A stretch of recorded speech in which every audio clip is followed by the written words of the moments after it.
I will not fly with this man." The words cut through the cockpit like a blade. Captain Victoria Sloan stood rigid, her finger aimed at the first officer across from her. Outside, a $60 million jet waited on frozen tarmac. Inside, the air crackled with tension so thick you could taste it. Daniel Brooks didn't flinch, didn't argue. He simply sat there, calm, controlled, dangerous in his silence. But before this aircraft ever left the ground, one of them would be destroyed. Not by altitude, not by weather, by the truth. If you want to see how power, pride, and a single decision can change everything, stay with me until the end. And please, hit that like button and drop a comment telling me what city you're watching from. I love seeing how far these stories travel. The morning had started like any other. Daniel Brooks woke at 5:15 a.m. in his small two-bedroom house in Edison, New Jersey. The alarm barely had time to beep before his hand shot out and silenced it. Years of military discipline had trained his body to wake before the sound fully registered. He lay there for 3 seconds, no more, no less, letting his mind catch up to his body, then swung his legs out of bed.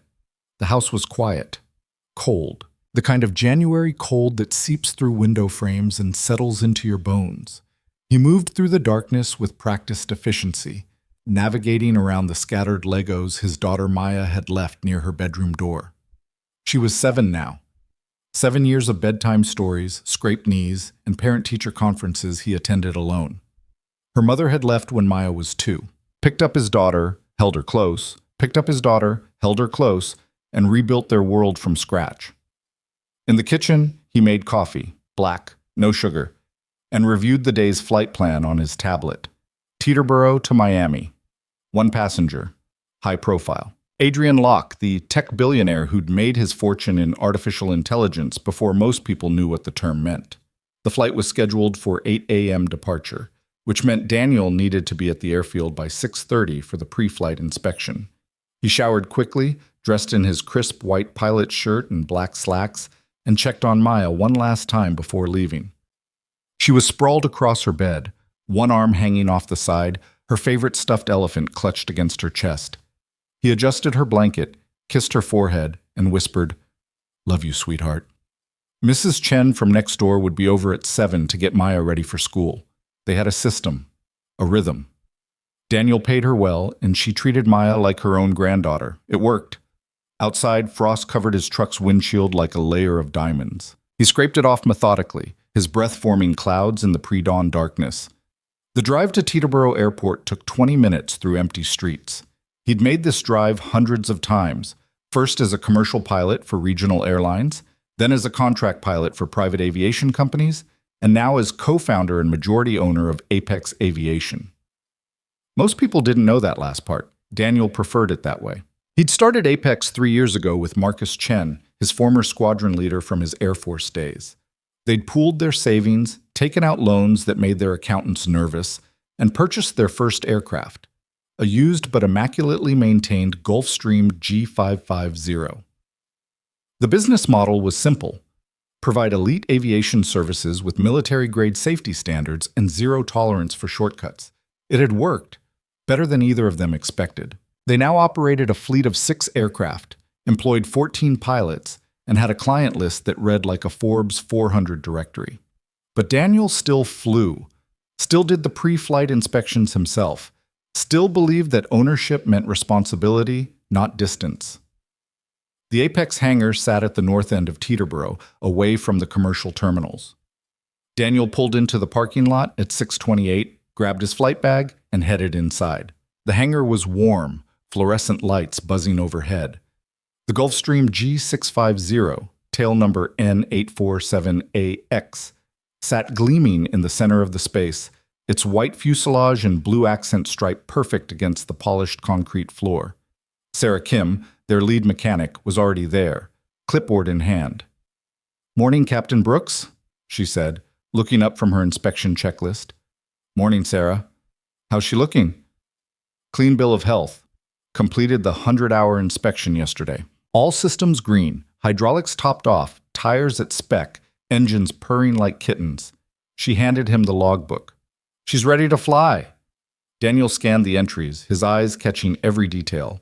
Fuel levels, oil pressure, brake wear. Nothing was too small to matter. Not to him. Good work, he said, signing off on the inspection. Passenger arrives at 7:45. We're wheels up at 8. Who's the captain today? Victoria Sloan. Sarah's expression flickered, just for a second, but Daniel caught it. Problem? He asked. She hesitated. No, sir, just, she's got a reputation. Don't we all? Sarah smiled faintly. Not like hers, but you didn't hear that from me.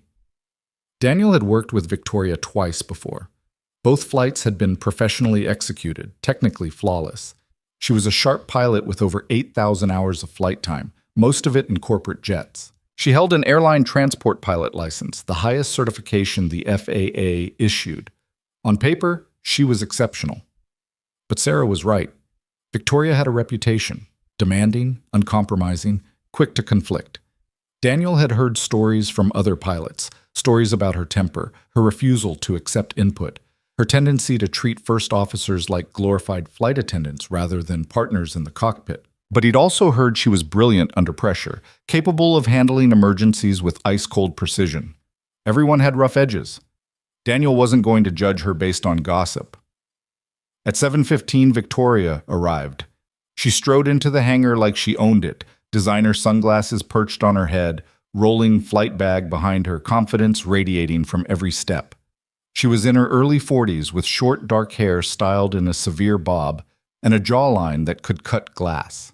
Her uniform was immaculate, her captain's stripes gleaming. Brooks, she said, barely glancing at him. Captain Sloan, Daniel replied evenly. Good morning. Let's get the brief done. I want to be in the cockpit by 7:30. No pleasantries, no small talk. Straight to business. Daniel respected that.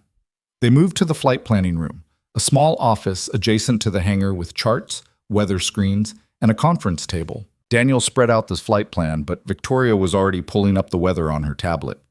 Forecast looks clean, she said. Light winds out of the northwest, ceiling unlimited, visibility 10 miles plus. No weather between here and Miami, flight time approximately 2 hours 40 minutes. We'll cruise at 41,000 feet. Daniel nodded. Fuel load is at 90% capacity. Gives us plenty of reserve if we need to divert. We won't need to divert. Probably not, but we plan for it anyway. Victoria's eyes flicked up, sharp and assessing. I know how to plan a flight, Brooks. Never said you didn't, Captain. The tension in the room shifted, subtle but unmistakable. Victoria held his gaze for a moment longer than necessary, then returned to her tablet. Passenger is Adrian Locke, she continued. Single occupant, minimal luggage. He's requested the cabin temperature at 68 degrees and wants a continental breakfast available after takeoff. Coffee, black, no sugar. Noted. I'll handle radios and departure. You'll run the checklists and monitor systems. Standard crew resource management. Questions? No, ma'am. Good. Let's pre-flight the aircraft. They walked out to the Gulf Stream together. The January sun was just beginning to break over the horizon, painting the sky in shades of orange and pink. The frost on the jet's wings glittered like crushed stars. Daniel set his flight bag in the cabin, then headed outside for the walk-around inspection. This was his ritual, his meditation. He moved clockwise around the aircraft, starting at the nose. He checked the pitot tubes for obstructions, examined the windscreens for cracks, tested the security of the access panels. His hands moved automatically, but his mind stayed sharp, focused on every detail. At the left wing, he crouched down to inspect the landing gear. And that's when he saw it. A thin line of hydraulic fluid, barely visible, running down the chrome strut of the main landing gear. It was small, no bigger than a pencil mark, but it was there, fresh, wet. Daniel's chest tightened. He pulled out his flashlight and examined the area more closely. The fluid was seeping from a fitting near the top of the strut, right where the hydraulic line connected to the brake assembly. It wasn't a gushing leak, wasn't even a steady drip, but it was active, and it was illegal. According to FAA regulations, any fluid leak on a critical system was grounds for grounding the aircraft until the issue was resolved. No exceptions. The hydraulic system controlled the landing gear, brakes, and flight controls. A failure mid-flight could be catastrophic. Daniel stood up, his mind already running through the protocols. He needed to log this. Notify maintenance. Ground the aircraft until the fitting was replaced and the system tested. He headed back toward the hangar, but Victoria intercepted him near the cabin door. "What's the holdup?" she asked. "We've got a hydraulic leak on the left main gear." Her expression didn't change. "Show me." They walked back to the landing gear together. Daniel pointed out the fluid line, the wet streak on the strut. Victoria crouched down, examined it for maybe 5 seconds, then stood up. "That's nothing," she said flatly. Daniel blinked. "It's an active leak." "It's residual fluid from the maintenance inspection. Sarah probably topped off the reservoir yesterday. Some of it dripped down during the bleeding process." "That's not how hydraulic systems work, Captain. If there was residual fluid, it would have dried overnight. This is fresh." Victoria's jaw tightened. "I've seen this 100 times, Brooks. It's condensation mixed with a little hydraulic mist. It's not a leak." "With respect, ma'am, that's not a determination we're qualified to make. We need to log this and get maintenance to inspect it. We don't need to do anything except get this aircraft in the air. We have a passenger arriving in 15 minutes and a departure slot we can't afford to miss." Daniel kept his voice calm, measured. "I understand the schedule pressure, Captain, but if there's even a possibility of a hydraulic issue—" "There's no issue," Victoria snapped. "You're blowing this out of proportion." "Then let's call Sarah over. 2 minutes. She'll confirm whether it's a problem or not." Victoria stepped closer, her voice dropping to a dangerous whisper. "Let me make something very clear, Brooks. I'm the captain of this aircraft. I'm the pilot in command, and I'm telling you that landing gear is airworthy. If you have a problem with that, you can walk off this flight right now." Daniel met her eyes, saw the anger there, the pride, the refusal to be questioned. He understood pride. He'd seen it in the military, officers who couldn't admit mistakes, who doubled down on bad decisions because backing down felt like weakness. He'd seen it kill people. "I'm not walking off, Captain," Daniel said quietly, "but I am logging the discrepancy." Victoria's face flushed red. "You're doing what?" "I'm logging the discrepancy in the maintenance system. It's my responsibility as a crew member to report any safety concern, regardless of rank." "That's insubordination." "No, ma'am. It's procedure." For a moment, Daniel thought she might physically block him from entering the hangar, but instead, she turned on her heel and stormed back toward the flight planning room. Daniel pulled out his phone and opened the Apex Aviation maintenance app. He photographed the hydraulic line, the wet streak on the strut, and the fitting where the fluid appeared to be originating. Then he filled out the discrepancy report. Date, January 12, 2025. Aircraft N847AX system. Hydraulic. Left, main landing gear. Discrepancy. Active fluid leak observed on brake assembly fitting. Fluid appears fresh, not residual from maintenance. Recommend inspection before flight. Reported by F.O. Daniel Brooks. He hit submit. 30 seconds later, his phone buzzed. Marcus Chen. "Marcus. Got your report. Grounding the aircraft. Sending Sarah to inspect now. Daniel. Copy. Marcus. How's Sloan taking it? Daniel. Not well. Marcus. Stand your ground. Safety first, always. Daniel slipped his phone back into his pocket and walked into the hangar. Victoria was in the flight planning room, pacing like a caged animal. When she saw him, she exploded. "You went over my head." "I followed procedure, Captain." "You undermined my authority." "I reported a safety concern. That's not undermining. That's doing my job." Victoria's voice rose to a shout. "You think you know better than me? You think because you spotted some moisture on a landing gear strut that you're suddenly an expert?" "I think we have protocols for a reason." "Protocols?" She laughed bitterly. "You want to talk about protocols? Fine. Protocol says the captain is the final authority on the airworthiness of the aircraft. Protocol says I make the call, not you. And protocol also says any crew member can report a safety concern without fear of retaliation." Victoria took a step toward him, her finger jabbing the air between them. "You know what this is really about? You can't handle taking orders from a woman. You can't handle the fact that I'm in command and you're not. So you're finding excuses to undermine me, to make me look incompetent." Daniel's expression didn't change. "This has nothing to do with gender, Captain." "Bullshit. It has to do with a hydraulic leak that could fail on landing and kill everyone on board." "There's no leak." "Then let Sarah confirm that. If I'm wrong, I'll apologize. If I'm right, We just saved lives. Victoria's hands clenched into fists. For a moment, Daniel thought she might actually swing at him, but instead she turned and grabbed her phone, dialing with sharp, angry jabs. "This is Captain Sloan. I need to speak with operations. Now." She walked out of the room, her voice echoing down the hallway. Daniel stood alone in the flight planning room, his heart rate steady, his breathing controlled.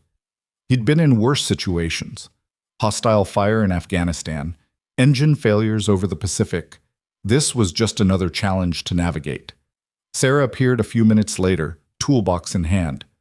"Marcus sent me," she said. "Where's the leak?" Daniel walked her out to the aircraft and showed her the landing gear. She examined it with a mechanic's practiced eye, touching the fluid, checking the fitting, tracing the hydraulic line up into the wheel well. After about 3 minutes, she stood up and wiped her hands on a rag. "You were right," she said. "The fitting's loose, probably vibrated itself partially open during the last flight. Not a critical failure yet, but it would have gotten worse. And with the pressure changes during flight," she trailed off, shaking her head. "Yeah, this could have been bad." "How long to fix it?" 20 minutes to replace the fitting and bleed the system. Another 10 to test it. "Do it." Sarah got to work. Daniel sent a quick text to Marcus, updating him on the situation, then headed back inside. Victoria was still on the phone in the hallway, her voice sharp and agitated. "Don't care what the regulations say. I'm telling you this is unnecessary." She saw Daniel and turned away, lowering her voice. At 7:40, a black Mercedes SUV pulled up outside the hangar. Adrian Locke stepped out, mid-50s, gray hair, wearing a tailored navy suit that probably cost more than Daniel's truck. He walked into the hangar with the easy confidence of a man who owned rooms just by entering them. Victoria ended her call and immediately shifted into professional mode, extending her hand. "Mr. Locke, I'm Captain Sloan. Welcome aboard." Adrian shook her hand, then turned to Daniel. "And you are?" "Daniel Brooks, sir. First officer." Adrian's handshake was firm, his eyes sharp and assessing. "Good to meet you both. Are we ready for departure?" Victoria opened her mouth to respond, but Daniel spoke first. "We've encountered a minor maintenance issue, Mr. Locke. We're addressing it now. Shouldn't delay us more than 30 minutes. Adrian raised an eyebrow. "What kind of issue?" Victoria's jaw clenched, but Daniel continued calmly. "A loose hydraulic fitting on the landing gear. We caught it during the pre-flight inspection. Our mechanic is replacing it now." Adrian nodded slowly. "Better to catch it on the ground than in the air." "Exactly, sir." "Keep me posted." Adrian moved toward the lounge area, pulling out his phone. Victoria waited until he was out of earshot, then rounded on Daniel. "You had no right to tell him that." He asked. "You made it sound like a serious problem." "It is a serious problem. It's a routine maintenance item that you're blowing out of proportion to make yourself look important." Daniel held her gaze. "If that's what you think, Captain, then we have a fundamental disagreement about what constitutes safe operations." Victoria's eyes blazed. "I want you off this flight." "You don't have the authority to remove me."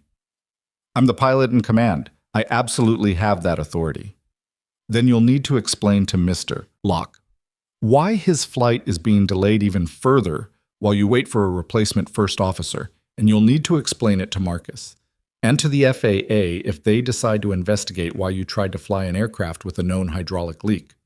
Victoria's face went pale, because in that moment, something shifted in the air between them. A realization dawning in her eyes. "Who are you?" she asked slowly. Daniel reached into his pocket and pulled out his phone. He opened the Apex Aviation ownership documents and turned the screen toward her. Apex Aviation LLC co-founder and majority owner Daniel Brooks, 65%. Co-founder Marcus Chen, 35%. Victoria stared at the screen, then at Daniel, then back at the screen. "You're the owner." "Yes." The color drained from her face completely now. Her mouth opened, closed, opened again. No words came out. Daniel slipped his phone back into his pocket. "I don't lead with that because it's not relevant to how I do my job.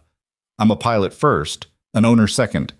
But make no mistake, Captain, every aircraft in this fleet, including the one sitting on that tarmac, belongs to me, and I will not allow it to fly with a known safety defect. Ever." Victoria swayed slightly, gripping the edge of a nearby table for support. "I didn't..." I didn't know. Now you do. I thought, you thought I was just another first officer you could bully into silence. Her eyes snapped up, angry again. I wasn't bullying. Yes, you were, Daniel said quietly, and it's not the first time. Victoria's expression crumbled, not into tears, but into something worse, shame, the kind that comes from being caught, from having your reflection shown to you in the harshest possible light. Daniel felt no satisfaction from it. Sarah will have the aircraft ready in 15 minutes, he said. If you want to remain as captain on this flight, we'll continue as planned, professional, respectful, focused on safety. If you'd rather step down, I'll take left seat and we'll find another first officer for the return trip. Victoria's hands trembled slightly. I'll stay. You're sure? Yes. Then let's get back to work. At 8:20 a.m., Sarah completed the repair and ran a full systems test. The hydraulic pressure held steady. No leaks, no issues. You're good to go, she told Daniel, handing him the updated logbook. Daniel thanked her and boarded the aircraft. Victoria was already in the cockpit, running through the startup checklist. Her movements were mechanical, precise, but there was no warmth in them, no communication. Daniel took his seat in the right chair and began his own checklist. They worked in silence, each performing their duties with professional efficiency, but zero connection. Adrian Locke settled into the cabin, his laptop open, already deep into work. At 8:28, Daniel called for pushback clearance. Teterboro ground, Apex 847 Alpha X-ray, request push and start general aviation ramp. Apex 847 Alpha X-ray, Teterboro ground, cleared to push and start. Altimeter 3012. 3012, cleared to push, Apex 847 Alpha X-ray. The tug pushed them back from the hangar. Engine spooled up with a low whine that built to a steady roar. All systems showed green. They taxied to runway 19, performed the final checks, and received takeoff clearance. Victoria advanced the throttles smoothly.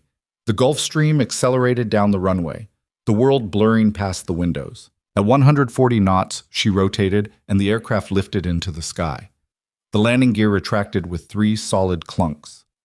All hydraulic systems operated normally. Daniel allowed himself a small, private exhale of relief. They climbed through 10,000 feet, then 20, then 30, breaking through scattered clouds into brilliant sunshine. The autopilot engaged, the flight settled into cruise, and still Victoria said nothing. Daniel respected the silence. Let it breathe. There was nothing left to say that hadn't already been said on the ground. But something was building in that cockpit. Something unspoken and dangerous. Daniel could feel it in the way Victoria's jaw stayed clenched, in the way her fingers gripped the control yoke just a little too tight, in the way her eyes kept flicking toward him, then away, then back again. Pride was a strange thing. It could make you soar, or it could make you crash. Victoria Sloan wasn't done falling yet, and the impact, when it came, would be heard far beyond this cockpit. The flight to Miami should have been unremarkable. 2 hours and 40 minutes of smooth air, routine radio calls, and the steady hum of engines doing what they were built to do. But unremarkable required cooperation, and cooperation required trust. Victoria Sloan had neither. They passed through flight level 410, 41,000 feet, and the autopilot held the Gulfstream steady as a surgeon's hand. Below them, the eastern seaboard unrolled like a map, cities and towns reduced to geometric patterns of light and shadow. The sky above was an impossible blue, the kind of blue that made you forget winter existed.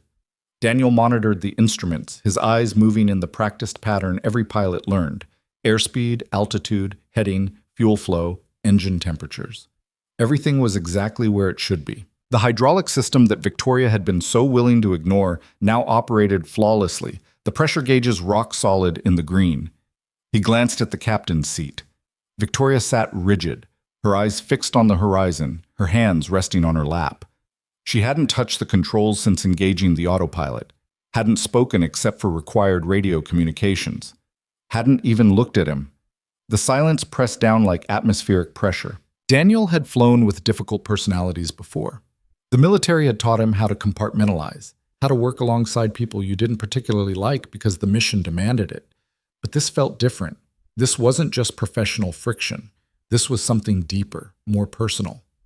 Victoria's ego had been punctured on that tarmac in Teterboro, and wounded pride was a dangerous thing at altitude. At 11,000 feet above the Virginia coastline, Adrian Locke's voice crackled through the cabin intercom. "Captain, could I get some coffee when you have a moment?" Victoria reached for the intercom button. "Of course, Mr. Locke, right away." She unbuckled and stood, moving toward the cabin without a word to Daniel. Standard procedure dictated that she should have at least acknowledged leaving the cockpit, but she didn't, just walked out and closed the door behind her with a click that felt louder than it should have. Daniel was alone with the instruments and the sky. He checked the weather ahead. Still clear. Miami was reporting ceiling unlimited, visibility 10 miles, winds light and variable. The flight plan had them arriving at Opa-locka Executive Airport at 11:05 local time. No delays, no complications. No. Through the cockpit door, he could hear Victoria's voice, muffled but professional, as she spoke with Adrian. The coffee machine hissed. Cabinet doors opened and closed. Normal sounds of in-flight service. But Daniel's instincts were humming. Something was off. 5 minutes later, Victoria returned to the cockpit. She settled into her seat, buckled in, and stared straight ahead. The coffee she'd poured for Adrian sat in the cabin. The coffee she might have poured for herself, or for Daniel, did not exist. "Everything all right in the cabin?" Daniel asked. "Fine." One word, clipped, final. Daniel let it go. Pushed too hard and you got resistance. Gave space and sometimes people found their way back to center. He'd learned that with Maya. Learned it in cockpits over hostile territory. Learned it in 1,000 small moments where silence was wiser than words. They crossed into North Carolina airspace. Jacksonville Center handed them off to Miami Center. The routine continued mile after mile, moment after moment. Then Adrian's voice came through the intercom again. "Captain Sloan, could I speak with you for a moment?" Victoria frowned. "Is there a problem, Mr. Locke?" "No problem, just a question about the flight." She unbuckled again and headed aft. Daniel heard the cockpit door open, then close. Then voices. Low, indistinct. Adrian's calm baritone and Victoria's sharper responses. Daniel couldn't make out the words, but he didn't need to. The tone told him enough. 3 minutes later, Victoria returned. Her face was flushed, her jaw tight. "What did he want?" Daniel asked. "Nothing that concerns you." "If it's about the flight, it concerns me." Victoria's hands gripped the armrests of her seat. "He thanked you." Daniel blinked. "Thanked me?" "For catching the hydraulic leak. For putting safety first and showing excellent judgment." Her voice dripped with bitterness. "He wanted to make sure I knew that you'd potentially saved his life by grounding the aircraft." "I didn't tell him that." "You didn't have to. He's not stupid. He put it together himself." Victoria turned to look at Daniel for the first time since takeoff, and her eyes were blazing.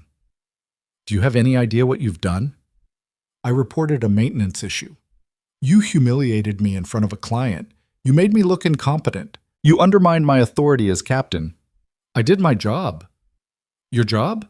Victoria laughed, a harsh sound with no humor in it. "Your job is to follow my orders. Your job is to support my decisions. Your job is to sit in that right seat and do what you're told." Daniel kept his voice level. "My job is to ensure the safe operation of this aircraft. That supersedes everything else." "You think you're some kind of hero, don't you? The brave first officer standing up to the mean captain. The principled pilot who won't compromise safety." She shook her head. "You're just another man who can't handle a woman in command. That's not what this is about." "Isn't it? Be honest, Brooks. If I were a male captain, would you have questioned my judgment on that landing gear?" "Yes." "Bullshit. I've questioned male captains before. I've grounded aircraft before. Gender has nothing to do with it." Victoria's laugh was bitter. "You know what the real joke is? I've been flying for 22 years. 22 years of fighting to be taken seriously in a profession that treats women like novelties. 22 years of proving myself over and over again while guys like you get handed opportunities on a silver platter." "I earned my opportunities," Daniel said quietly. "Did you? Or did you just fit the profile? White male, military background, confident demeanor. The aviation industry loves guys like you, promotes guys like you, trusts guys like you." She leaned forward. "But a woman captain, we have to be twice as good to get half the respect. And even then, one mistake, one tiny perceived mistake, and we're done." Daniel understood the frustration in her words. He'd seen it. The industry was changing, but slowly. Too slowly. Women pilots still faced barriers that men didn't, still had to prove themselves in ways that felt fundamentally unfair. But understanding didn't change what had happened on the ground in Teterboro. The hydraulic leak was real, Daniel said. Sarah confirmed it. If we'd taken off with that fitting loose, it could have failed on landing. That's not a perceived mistake. That's a real risk. A risk I was willing to accept. That's not how aviation works. We don't accept risks we can eliminate. Every flight has risks. Every decision involves trade-offs. That's what being a captain means, making judgment calls based on experience and knowledge. And what happens when that judgment is wrong? Victoria's eyes flashed. What gives you the right to decide my judgment is wrong? The hydraulic fluid dripping down the landing gear strut. The cockpit fell silent again. They were approaching Georgia now, the coastline visible as a thin ribbon where land met ocean. The autopilot made a minor course correction, adjusting for wind drift. The aircraft flew itself with mechanical indifference to the human drama unfolding in the cockpit. Daniel wanted to end this conversation, wanted to retreat into professional distance and just fly the airplane. But something told him this moment mattered, that what happened next would ripple beyond this flight. Captain Sloan, he said carefully, I don't doubt your skill or experience. You're a talented pilot, but talent doesn't make you immune to mistakes. None of us are. I wasn't making a mistake. You were willing to fly with a known hydraulic leak. It wasn't a leak, it was residual fluid. Sarah said the fitting was loose. Victoria's face flushed darker. Sarah is a mechanic. She's paid to find problems. Of course she's going to say something's wrong. Daniel stared at her. You're saying she lied? I'm saying she's covering your ass because you made a big deal out of nothing. Sarah Kim is the most honest mechanic I've ever worked with. She saved lives by catching things other people missed. And you're accusing her of manufacturing a problem to protect me? I'm saying this whole situation is convenient for you. You get to play the hero, Adrian Locke sings your praises, and I'm left looking like the reckless captain who almost killed him. Victoria's voice rose. Don't pretend this isn't working out perfectly for you. Daniel felt anger stirring in his chest, but he forced it down, kept his breathing steady, kept his voice calm. If you believe that, he said, then we have a fundamental problem that goes way beyond this flight. We already have a fundamental problem. It's called you. Then why didn't you walk off in Teterboro? I gave you the option. Victoria went very still. What did you say? I offered to take left seat and find another first officer. You chose to stay. You offered? You mean you graciously allowed me to remain as captain on an aircraft I was assigned to fly? Her voice was shaking now. Do you hear yourself? You're the owner. You have all the power, and you're sitting there pretending this is some kind of equal partnership. In this cockpit, it is. No, it's not. You can fire me anytime you want. You can ground me. You can end my career with a phone call. Don't pretend we're equals just because we're both wearing uniforms. She was right. The power dynamic was real, undeniable. Daniel had authority that extended beyond the cockpit, and that authority changed everything. But it didn't change what he'd seen on that landing gear. I've never used my position as owner to influence flight operations, Daniel said. I report to the same standards as everyone else. I follow the same procedures. And if I see a safety issue, I log it. That's not about power. That's about responsibility. Victoria unbuckled her seatbelt violently and stood up. Where are you going? Daniel asked. Bathroom, or do I need your permission for that too? She stormed out of the cockpit, the door slamming behind her. Daniel sat alone with the instruments and the steady drone of the engines. His heart rate was elevated, his jaw tight. He forced himself to breathe slowly, to unclench his hands. This was spiraling. What should have been a routine flight was turning into something toxic, something that could poison the working relationship beyond repair. But he'd done the right thing. He knew he had. Didn't he? Daniel pulled out his phone and sent a quick text to Marcus. Daniel, flight's a mess. Sloan's not handling the Teterboro situation well. Marcus. Define not handling well. Daniel.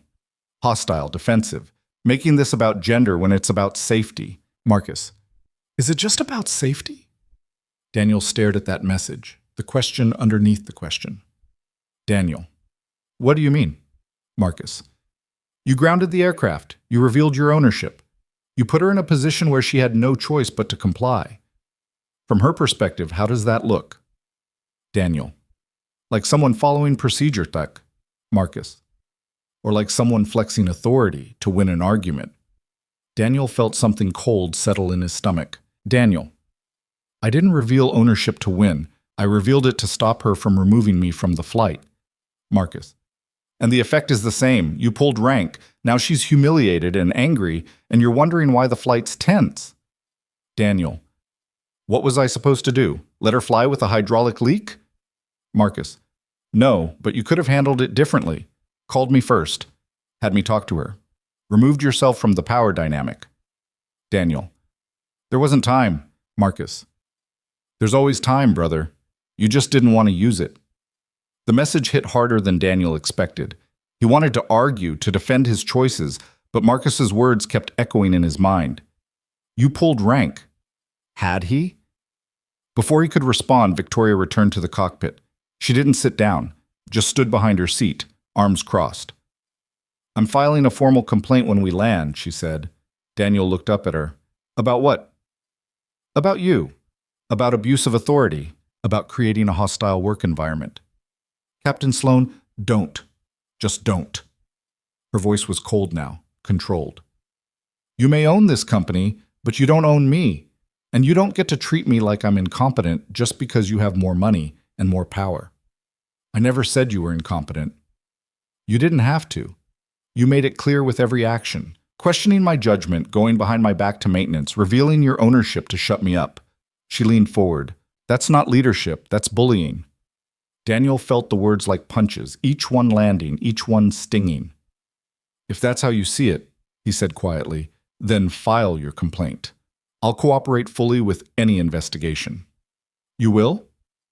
Yes, because I have nothing to hide. Victoria studied him for a long moment, searching for something in his expression. Whatever she was looking for, she didn't seem to find it. We're 30 minutes from Miami, she said. When we land, I'm going straight to HR. I'm documenting everything, and I'm going to make sure everyone knows what kind of operation you're running here. That's your right. Damn right it is. She sat down and buckled in, her movement sharp with barely contained fury. The flight descended into Florida airspace. Miami Center cleared them to flight level 240, then 10,000. The coastline materialized through scattered clouds. Miami Beach, the Art Deco district, Biscayne Bay shimmering in the late morning sun. Daniel ran the descent checklist mechanically. Victoria responded to each item with single-word acknowledgments, her voice flat and effectless. Landing gear. Down. Flaps. Configured. Speed. On target. They turned on to final approach for Opa-locka's runway 12. The Gulf Stream settled into the glide path, stable and precise. Victoria flew the approach manually, her hands steady despite the rage Daniel knew was still burning inside her. At 50 feet, she pulled the throttles to idle. At 20 feet, she began the flare. At 5 feet, the main wheels kissed the runway with barely a bump. It was, objectively, a beautiful landing. Daniel called out, "Thrust reversers." Victoria deployed them. The aircraft decelerated smoothly. She exited the runway at taxiway Charlie and followed ground control's instructions to the executive terminal. As they rolled to a stop on the ramp, Adrian Locke appeared in the cockpit doorway. "Excellent flight," he said warmly. "Thank you both." Victoria managed a professional smile. "Our pleasure, Mr. Locke." Adrian turned to Daniel. "And thank you again for catching that hydraulic issue. I sleep better knowing there are pilots like you watching out for details." "Just doing my job, sir." "Well, you do it well." Adrian headed toward the cabin door. "I'll see you both on the return flight tomorrow." After he deplaned, after the engines spooled down, after the cockpit fell silent, Victoria turned to Daniel one last time. "Tomorrow's flight?" she said. "Find someone else." "Captain, I mean it. I will not fly with you again. Ever." She grabbed her flight bag and walked off the aircraft without looking back. Daniel sat in the cockpit alone, surrounded by switches and screens and the fading smell of jet fuel. Outside, ground crew began servicing the aircraft. Inside, something had broken that he wasn't sure could be fixed. He pulled out his phone and called Marcus. How'd it go? Marcus asked. She's filing a complaint, says I abused my authority, says I created a hostile work environment. Marcus was quiet for a moment. Did you? I reported a maintenance issue. That's not what I asked. Daniel closed his eyes. I don't know anymore. Come back to Teterboro, we'll sort this out. What if she's right, Marcus? What if I did pull rank? What if I turned a simple disagreement into a power play? Did you see a hydraulic leak? Yes. Did Sarah confirm it? Yes. Then you made the right call. How you made it, that's a different conversation, but the call itself was right. Daniel wanted to believe that, wanted to hold on to the certainty that safety justified everything. But certainty was slipping through his fingers like water. He stayed on the aircraft for another 20 minutes, completing the shutdown checklist, securing the cockpit, making sure everything was ready for tomorrow's return flight, a flight that apparently wouldn't include Victoria Sloan. As he walked through the Miami terminal toward ground transportation, his phone buzzed with an email notification. HR had received a formal complaint. They were opening an investigation. He was being asked to preserve all relevant communications and to make himself available for interviews. The process had begun. Daniel checked into a hotel near the airport, a generic chain with clean rooms and bland art on the walls. He ordered room service, a sandwich he barely tasted, and sat by the window watching aircraft take off and land in the distance. His phone rang. Maya's face filled the screen. Hey, sweetheart, he answered, forcing warmth into his voice. Hi, Daddy. Mrs. Chen said you're in Miami. I am, flying a passenger down for a business meeting. Is it sunny there? It's cold here. We had recess inside because of the wind. It's sunny, warm too. I miss you. Those 3 words hit him harder than anything Victoria had said in the cockpit. I miss you too, baby. I'll be home tomorrow night. How about we make pancakes for dinner? With chocolate chips? Is there any other kind? Maya giggled, and the sound was like light breaking through clouds. They talked for 10 more minutes about her day, her friends, a spelling test she'd aced. Normal things. Good things. The kind of things that reminded Daniel why he did this job in the first place. To take care of her. To build something stable. To create a future that didn't depend on someone else's whims. After he hung up, Daniel lay back on the hotel bed and stared at the ceiling. The acoustic tiles had patterns in them, random constellations of dots and lines that probably meant nothing, but his tired mind tried to organize into shapes. He thought about Victoria's accusations, about the power dynamic she'd described, about the possibility that he'd been blind to his own privilege, his own advantages. Was she right? Had he pulled rank without realizing it? Or was she using legitimate concerns about gender discrimination to deflect from a legitimate safety issue? The questions circled endlessly, finding no landing point. His phone buzzed again. A text from Sarah Kim. Sarah, heard about the complaint. For what it's worth, you did the right thing. That fitting would have failed. Maybe not on this flight, but soon. Daniel. Thanks. Doesn't make this any easier. Sarah. The right thing rarely does. Daniel set his phone on the nightstand and closed his eyes. Tomorrow he'd fly back to Teterboro. Tomorrow he'd face the investigation. Tomorrow he'd have to explain himself to HR, to the FAA if they got involved, to anyone who demanded answers. But tonight, he was just tired. Tired of fighting, tired of defending, tired of wondering if he'd made everything worse by trying to make it right. Outside his window, another jet climbed into the Miami sky, its lights blinking against the deepening dusk. Somewhere up there, other pilots were having other conversations, other conflicts, other moments where the line between right and wrong blurred into something uncertain. Daniel had always believed in absolute standards, black and white, safe or unsafe. But Victoria had shown him shades of gray he hadn't wanted to see, and now he had to figure out what to do with them. The morning Daniel flew back to Teterboro, the sky was gray and heavy with the promise of snow. He piloted the Gulfstream alone. Adrian Locke settled comfortably in the cabin with his laptop and a cup of black coffee. A replacement first officer had been arranged, Kevin Martinez, a reliable pilot in his 30s who asked no questions and flew with competent silence. The flight was smooth, professional, entirely unremarkable. Everything the Miami trip should have been.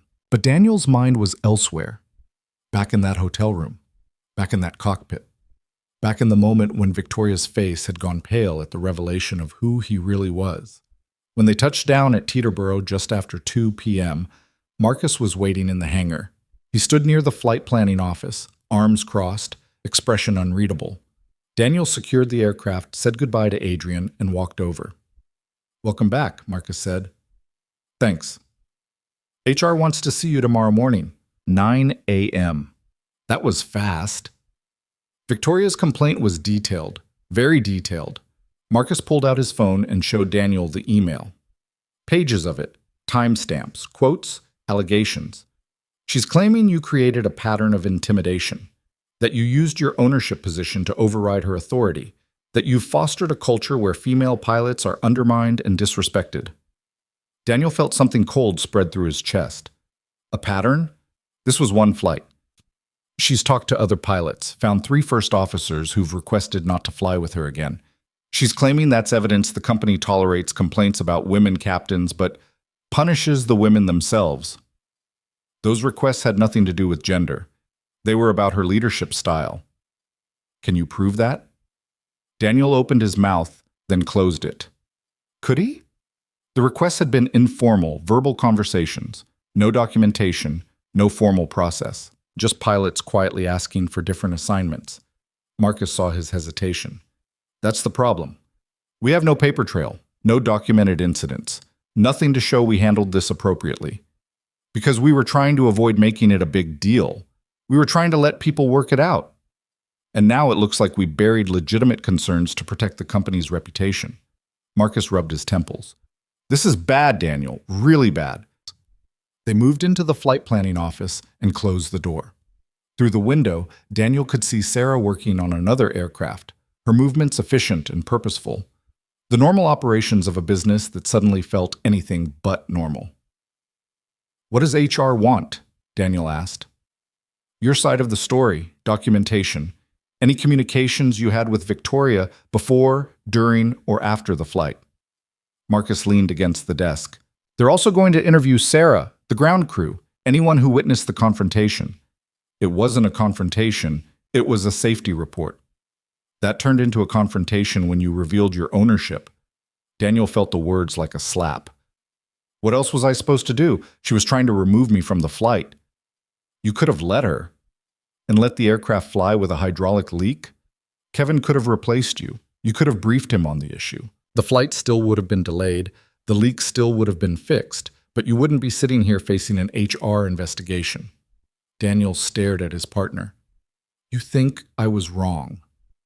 I think you were right about the safety issue and wrong about how you handled it. Marcus's voice softened. Look, I get it. You saw a problem, you reported it. She pushed back. But the moment you pulled the ownership card, this stopped being about maintenance and started being about power. I didn't want it to be about power. Doesn't matter what you wanted, that's what it became. Daniel sank into a chair, suddenly exhausted. The weight of the past 24 hours pressed down on him like altitude sickness. So what happens now? HR investigates. They interview everyone involved, they review company policies and procedures, then they make a recommendation. About what? About whether you violated company harassment policies. About whether Victoria has grounds for a lawsuit. About whether we need to make organizational changes to prevent this from happening again. She's going to sue? Her email mentioned consulting with an attorney. Marcus pulled up another message and showed it to Daniel.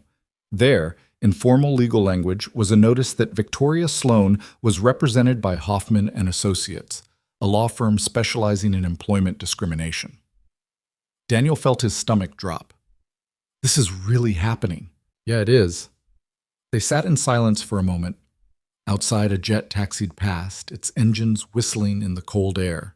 Normal operations continuing while Daniel's world tilted sideways.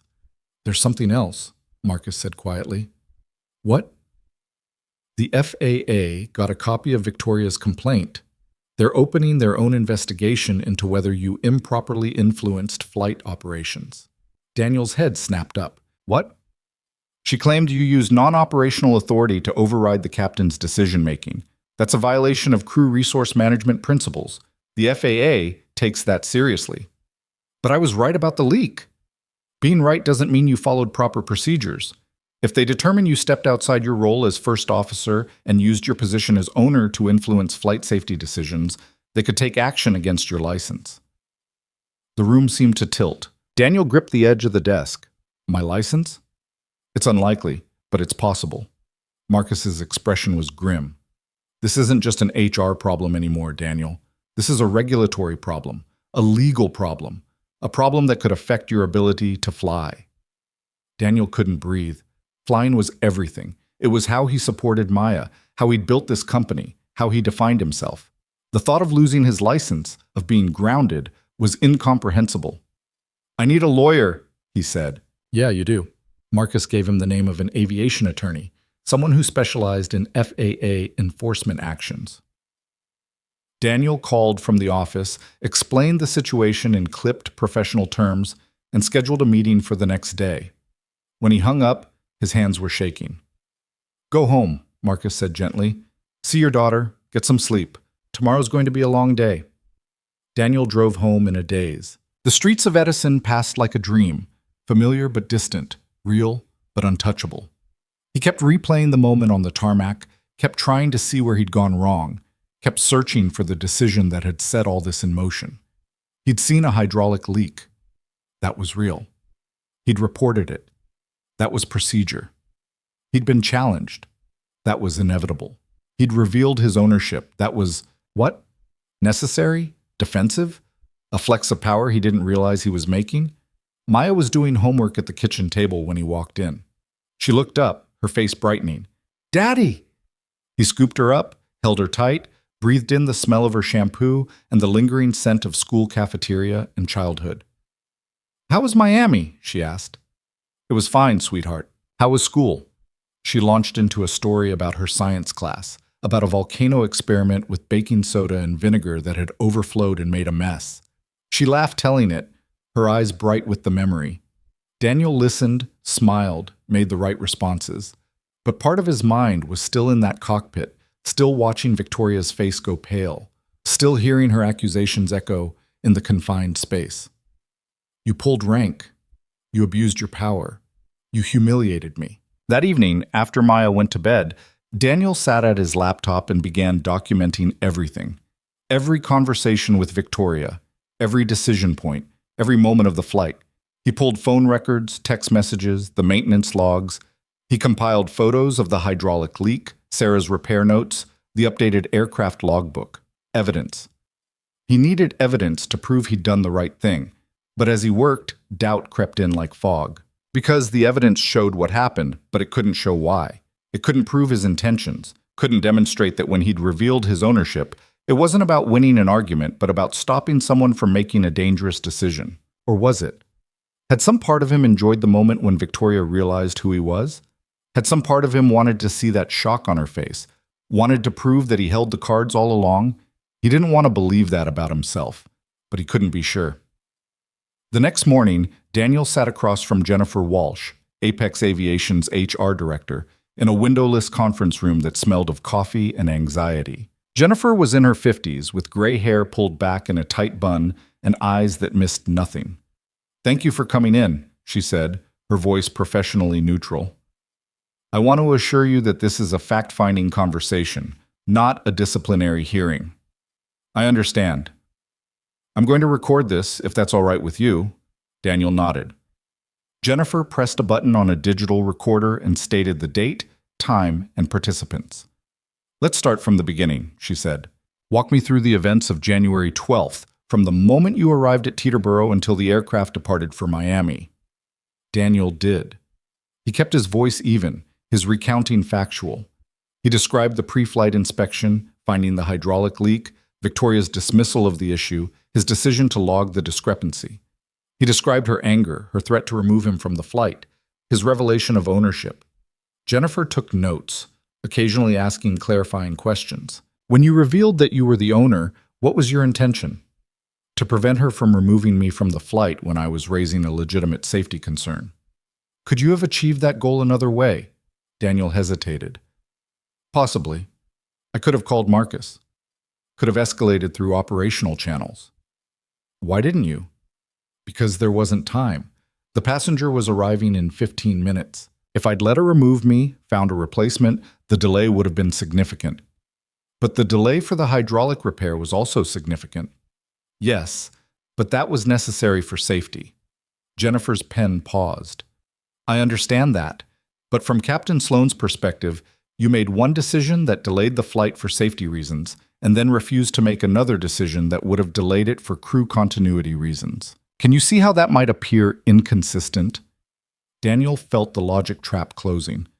I see how it could appear that way, but those aren't equivalent situations. Why not? Because one involved a mechanical issue that could have killed people. The other involved a staffing preference.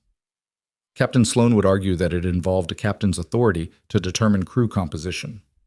Captain Sloane wanted to remove me because I reported a safety concern. That's retaliation. Well, Jennifer made a note. Did she explicitly state that was her reason? Daniel thought back. She said I undermined her authority, that I couldn't handle a woman in command. But did she say she was removing you because you reported the leak? She implied it. Implication isn't the same as explicit statement. Jennifer leaned forward. Here's the problem, Daniel. Captain Sloane has built a case that you created a hostile environment by using your ownership position to override her command authority. She's arguing that this is part of a larger pattern at Apex where female pilots face additional scrutiny and their decisions are questioned more than male pilots. That's not true. Can you prove it's not true? I can show that I've questioned male pilots too, that I've grounded aircraft before regardless of who was flying. But have you ever revealed your ownership to a male pilot in the middle of a conflict? The question hung in the air. No, Daniel admitted, but I've never been in this exact situation with a male pilot. That's the issue. We can't prove what you would have done in a hypothetical situation. We can only look at what you actually did. And what you actually did was pull rank on a female captain in a way that publicly humiliated her in front of a high-profile client. I didn't mean to humiliate her. Intent doesn't erase impact. Daniel felt cornered. Every answer he gave seemed to dig the hole deeper. So what are you saying? That I should have let her fly with a hydraulic leak? I'm saying you had options you didn't explore. I'm saying the way you handled this created a situation where a talented pilot now feels she can't work for this company. I'm saying we need to figure out how to prevent this from happening again. The meeting lasted 2 hours. Jennifer asked about company culture, about how safety concerns were typically handled, about Victoria's previous complaints. She asked about Daniel's military background, about whether his command experience made him less likely to accept civilian cockpit authority structures. By the time Daniel left, he felt hollowed out, exhausted. Like every certainty he'd held about right and wrong had been examined and found wanting. That afternoon, he met with his attorney, Robert Kellerman. Robert was in his 60s, with silver hair and the weathered face of someone who'd spent years fighting regulatory battles.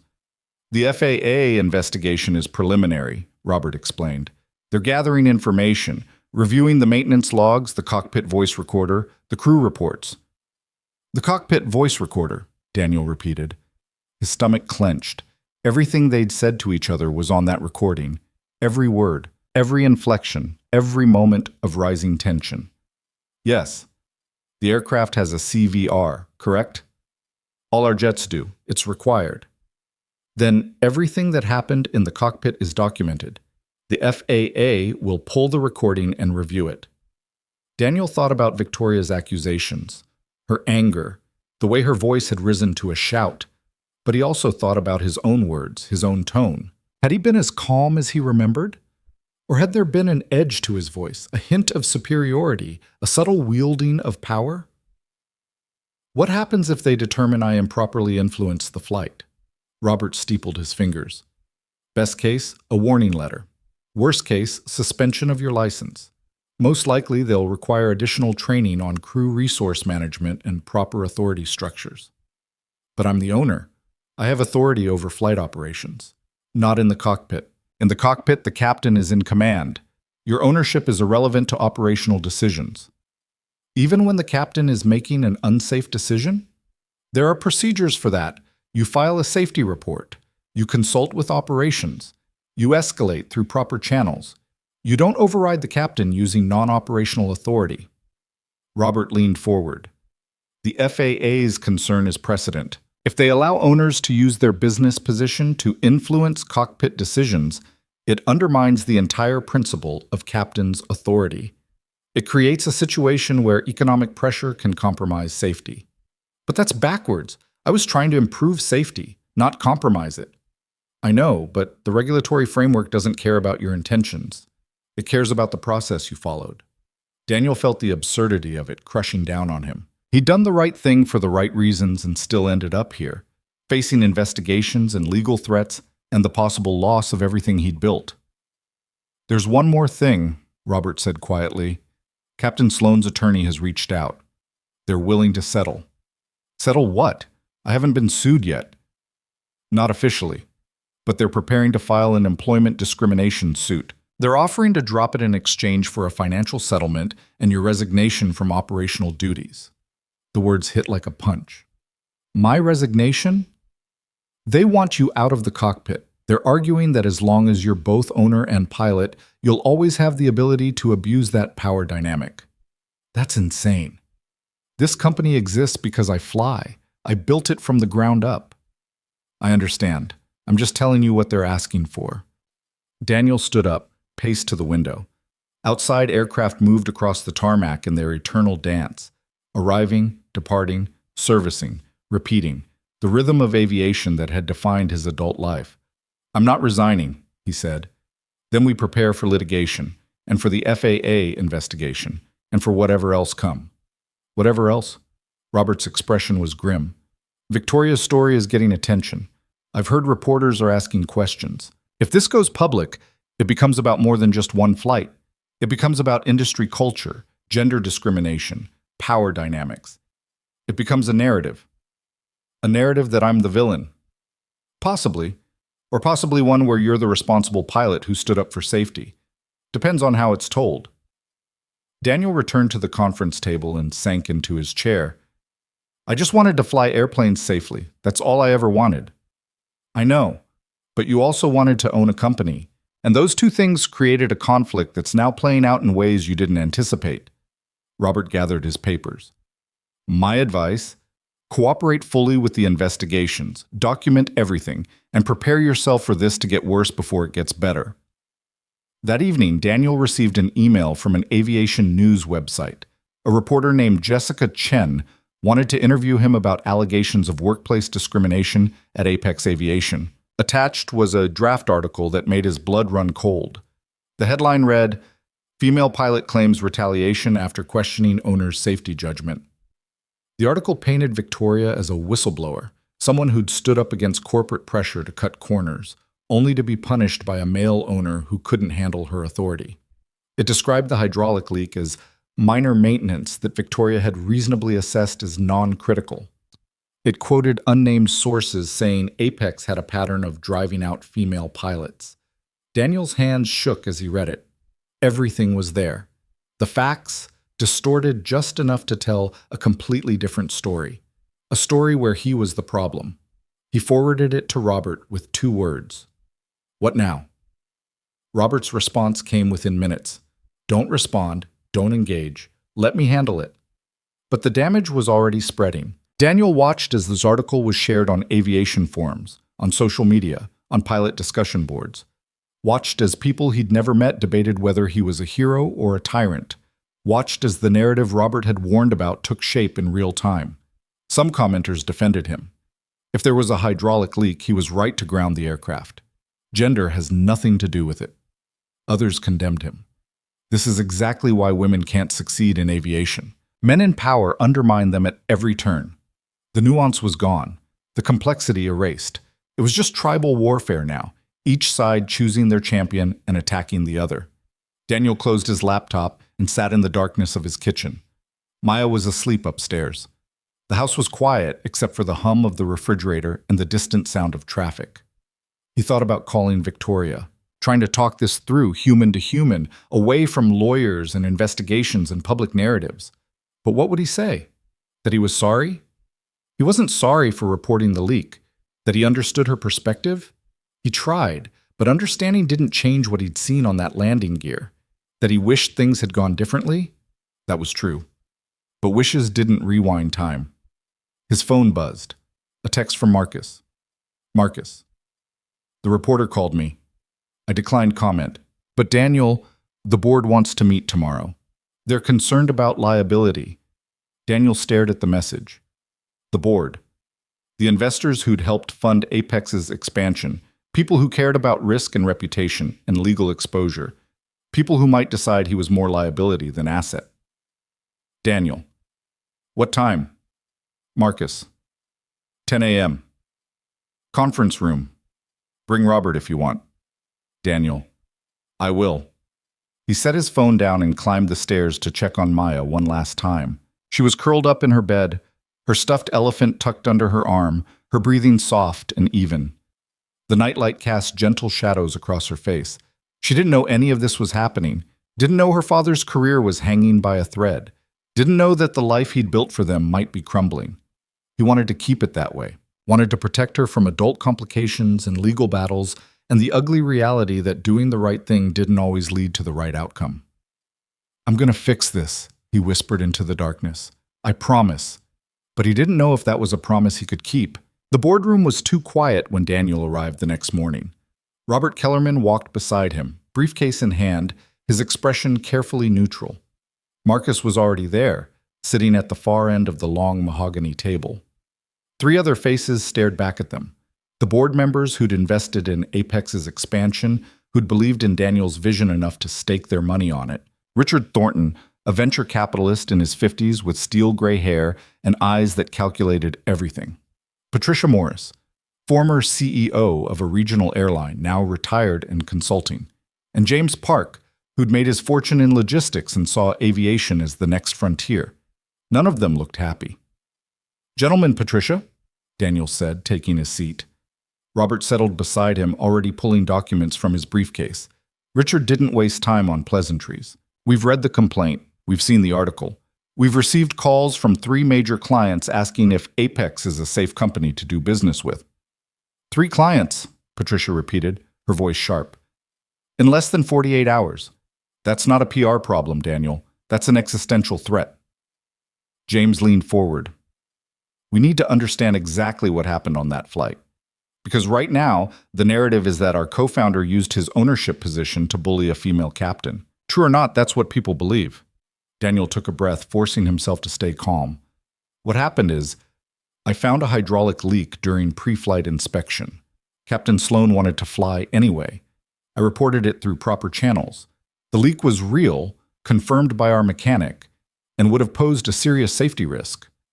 And then you revealed to Captain Sloan that you own the company, Richard said flatly, after she threatened to remove me from the flight for reporting a safety issue, which gave her grounds to claim retaliation. I didn't retaliate. I prevented an unsafe flight from departing. Patricia's fingers drummed on the table. Did you consider that revealing your ownership in that moment would be perceived as a power play? That it would undermine whatever moral high ground you had? In that moment, I was thinking about the hydraulic system failing on landing and killing everyone on board. Were you? Richard's question cut like a blade. Or were you thinking about winning an argument with a captain who challenged you? Daniel felt Robert's hand touch his arm, a warning to stay measured. I was thinking about safety. Period. The problem, Patricia said, is that we can't prove your state of mind. We can only see the outcome. And the outcome is a discrimination complaint, an FAA investigation, and a media narrative that's costing us business. Marcus finally spoke, his voice quiet but firm. The hydraulic leak was real.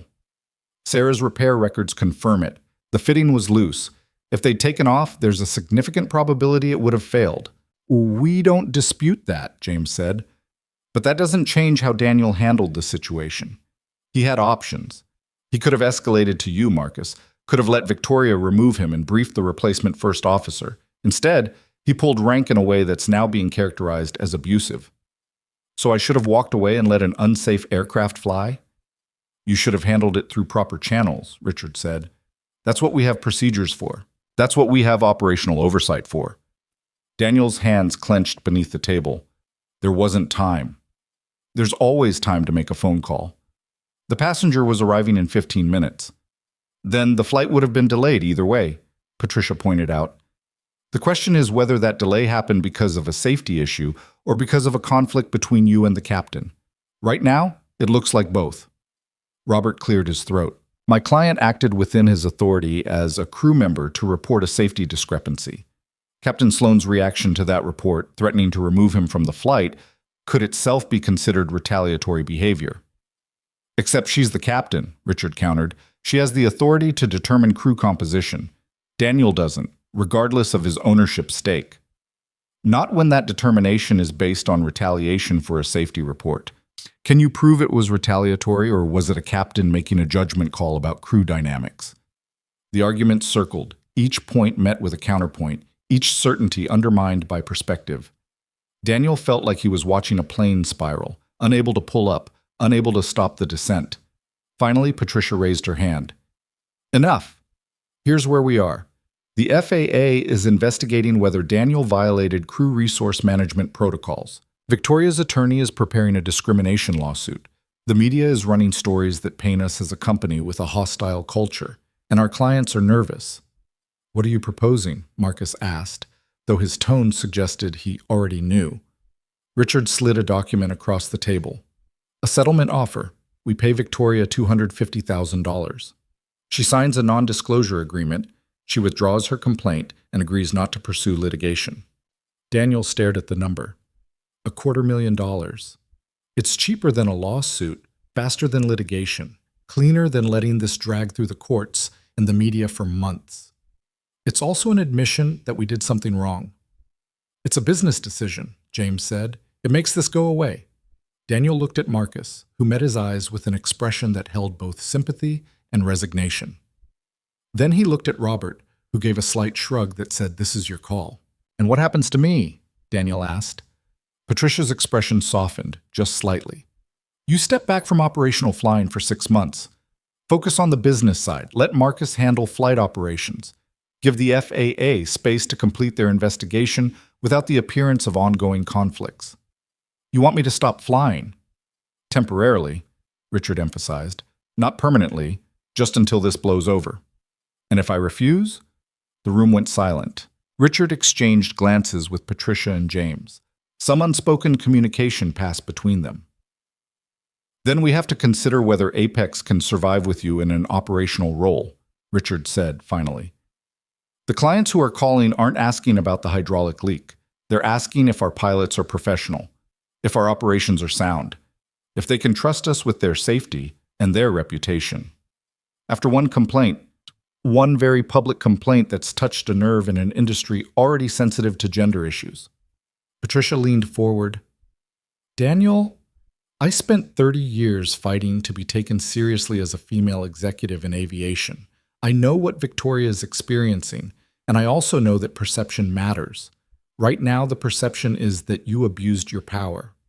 Fair or not, that perception is damaging us." Daniel felt the walls closing in. "So I pay her off and step down. That's the solution." "It's a solution," James corrected. "Not the only one. But it's the fastest way to protect the company you built." "The company I built," Daniel repeated slowly, "that I risked everything for, that I fly for because I believe in doing things right." "And you can keep building it," Richard said. "From a different position. There's no shame in that." But there was shame. Daniel could feel it burning in his chest, hot and bitter. Shame that he'd ended up here, in this boardroom, defending decisions he still believed were right. Shame that the company he'd created to embody his values was now asking him to compromise them. Robert spoke up. "Before my client makes any decisions, I'd like to see the FAA's preliminary findings. They should have reviewed the cockpit voice recorder by now." "They have," Marcus said quietly. Everyone turned to look at him. "I got the call this morning. They sent over their initial analysis." "And?" Daniel asked, his throat tight. Marcus pulled out his tablet and opened an email. His face was carefully neutral as he read. "The CVR recording confirms that First Officer Brooks identified a hydraulic leak during pre-flight inspection. It confirms that Captain Sloane initially dismissed the concern. It confirms that Brooks logged the discrepancy and that Sloane objected to this action." He paused. "It also confirms that Brooks revealed his ownership position during the exchange." "What's their conclusion?" Robert pressed. They're still analyzing, but the preliminary assessment is that while Brooks's safety report was appropriate, the manner in which he handled the subsequent conflict raised questions about proper crew resource management and the separation of operational and business authority. Translation? Daniel asked. They're not sure you did anything wrong, but they're not sure you did everything right either. Richard pounced on that, which means the investigation continues, which means more media attention, more client concerns, more damage to our reputation. Or, Robert interjected, it means the FAA will ultimately conclude that Daniel acted appropriately and Victoria's complaint is without merit. How long will that take? Patricia asked. 3 to 6 months, typically. We don't have 3 to 6 months, James said. We've already lost one client. If we lose more, the company doesn't survive long enough to be vindicated. Daniel looked at Marcus. Is that true? Marcus's jaw worked. Our margins are tight. We're leveraged for the fleet expansion. If we lose more than 2 or 3 major clients, we'll have trouble making the loan payments. Because of me. Because of the situation, Marcus corrected. But yes, you're at the center of it. Daniel stood up and walked to the window. Outside, he could see the Gulf Streams lined up on the ramp, their white fuselages gleaming in the weak January sun. Beautiful machines. Powerful machines. Machines that required precision and discipline and unwavering commitment to safety. He'd built this company on those principles. And now those same principles were being used to push him out.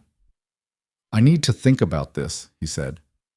We need an answer by end of business today, Richard said. Victoria's attorney has given us until 5 p.m. to respond to the settlement offer. After that, they file the lawsuit. That's 3 hours. That's the timeline we're working with. Daniel turned to face the board. And if I agree to step back from flying, you'll approve the settlement? Yes, Patricia said. We'll also issue a statement supporting you, emphasizing your commitment to safety, making it clear this was a misunderstanding, not misconduct. A misunderstanding that cost $250,000. A misunderstanding that saves the company, Richard corrected. Daniel looked at Robert. Can I talk to my attorney alone? The board members filed out. Marcus hesitated at the door, caught Daniel's eye, and gave a small nod that might have been encouragement or might have been goodbye. Then he left too. Robert waited until the door closed. This is your decision, not theirs, not mine. Yours. What would you do? I'd ask myself what I'm fighting for. If it's the principle, the right to report safety issues without consequences, then you fight. You refuse the settlement, you defend yourself in court, you let the FAA investigation play out. You risk everything for the chance to be proven right. And if I'm fighting for the company, then you make the pragmatic choice. You step back temporarily, you let things cool down, you protect the business you built so it survives to fly another day. Daniel sank back into his chair. What about Victoria? What about her? If I settle, if I pay her off and step down, doesn't that prove her point? Doesn't that tell every other pilot that if you complain loud enough, you get paid? Robert considered this. Or it tells them that companies will take complaints seriously and respond appropriately. Depends on the perspective. Everything depends on perspective now. Daniel rubbed his face. I saw a hydraulic leak. That's not perspective. That's objective reality. The leak is real. Everything else is interpretation. Daniel's phone buzzed. A text from Sarah Kim. Sarah, heard about the board meeting. Whatever you decide, know that you were right about that fitting. It would have failed. You saved lives. He showed the message to Robert. This is what I know. I looked at that landing gear and saw a problem. I reported it. It was real. If I'd ignored it, people could have died. No one disputes that. Then why does it feel like I'm being punished for it? Because you're caught in a system that values process as much as outcome. You got the right result. The aircraft was grounded. The leak was fixed. Nobody died. But you got there by stepping outside the established protocol, and that scares people. It makes them worry about precedent, about what happens when owners override captains, about whether safety or authority matters more. Safety should always matter more. In theory, yes.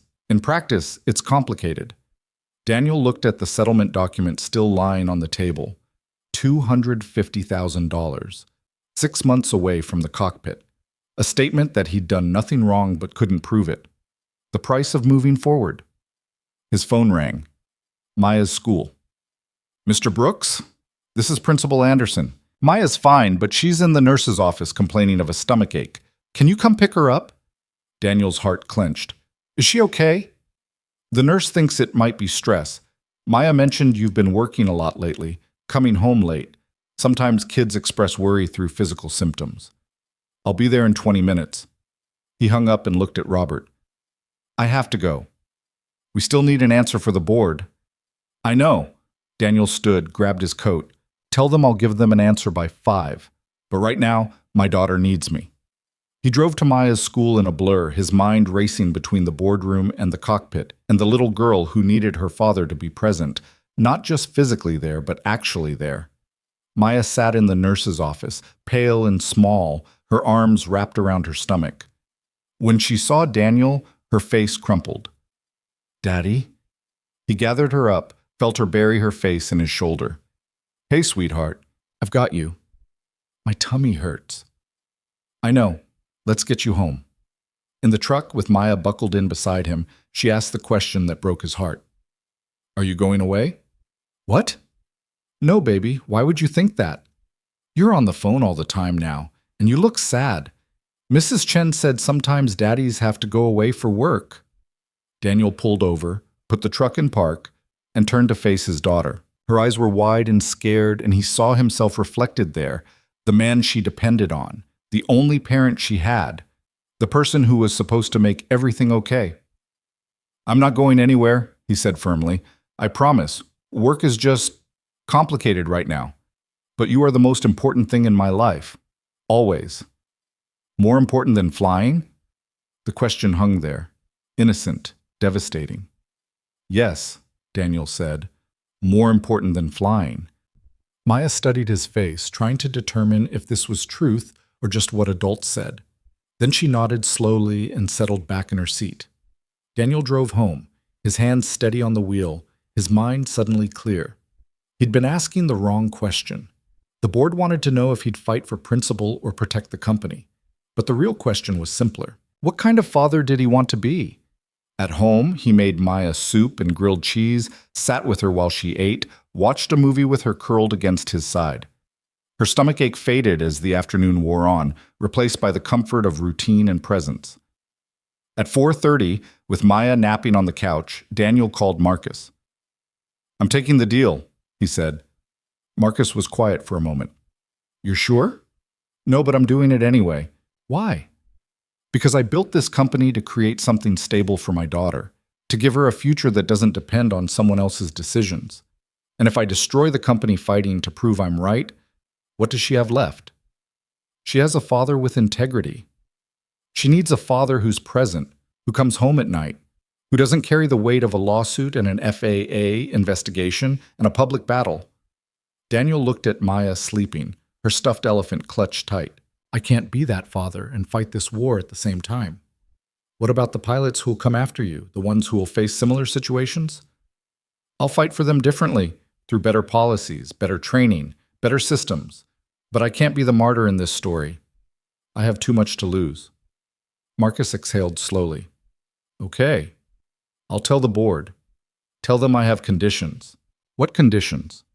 The settlement includes mandatory training for all pilots on reporting safety concerns without fear of retaliation.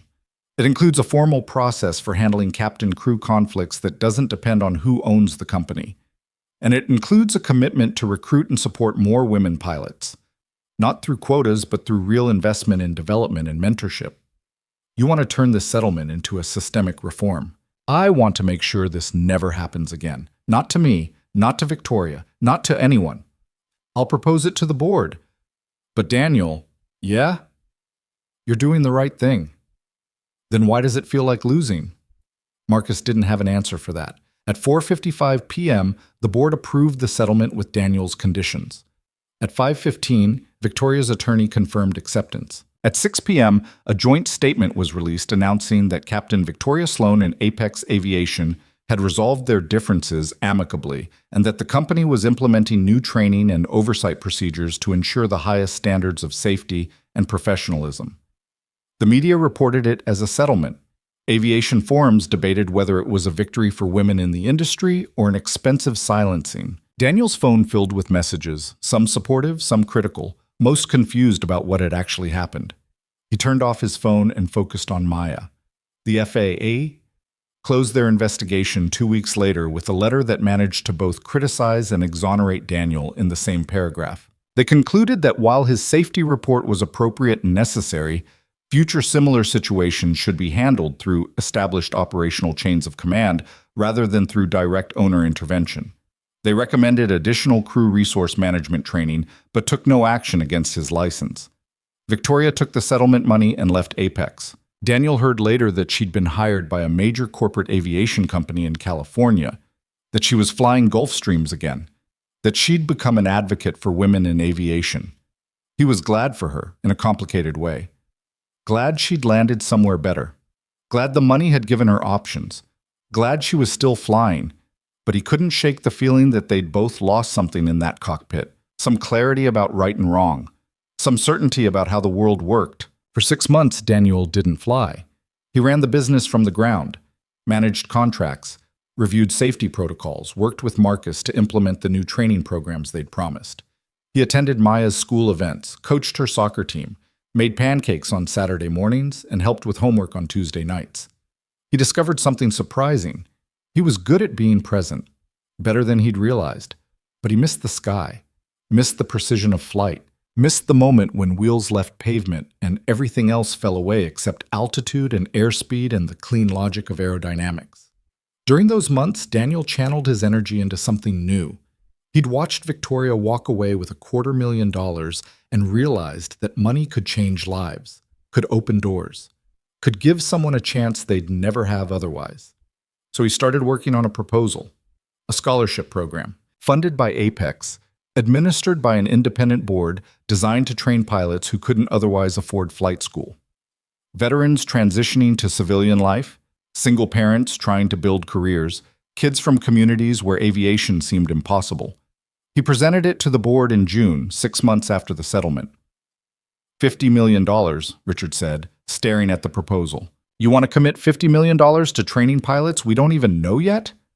I want to invest in the future of aviation, Daniel corrected. And people who will fly for the right reasons, because they love it, because they're called to it, because they understand that safety isn't just a word. It's a commitment.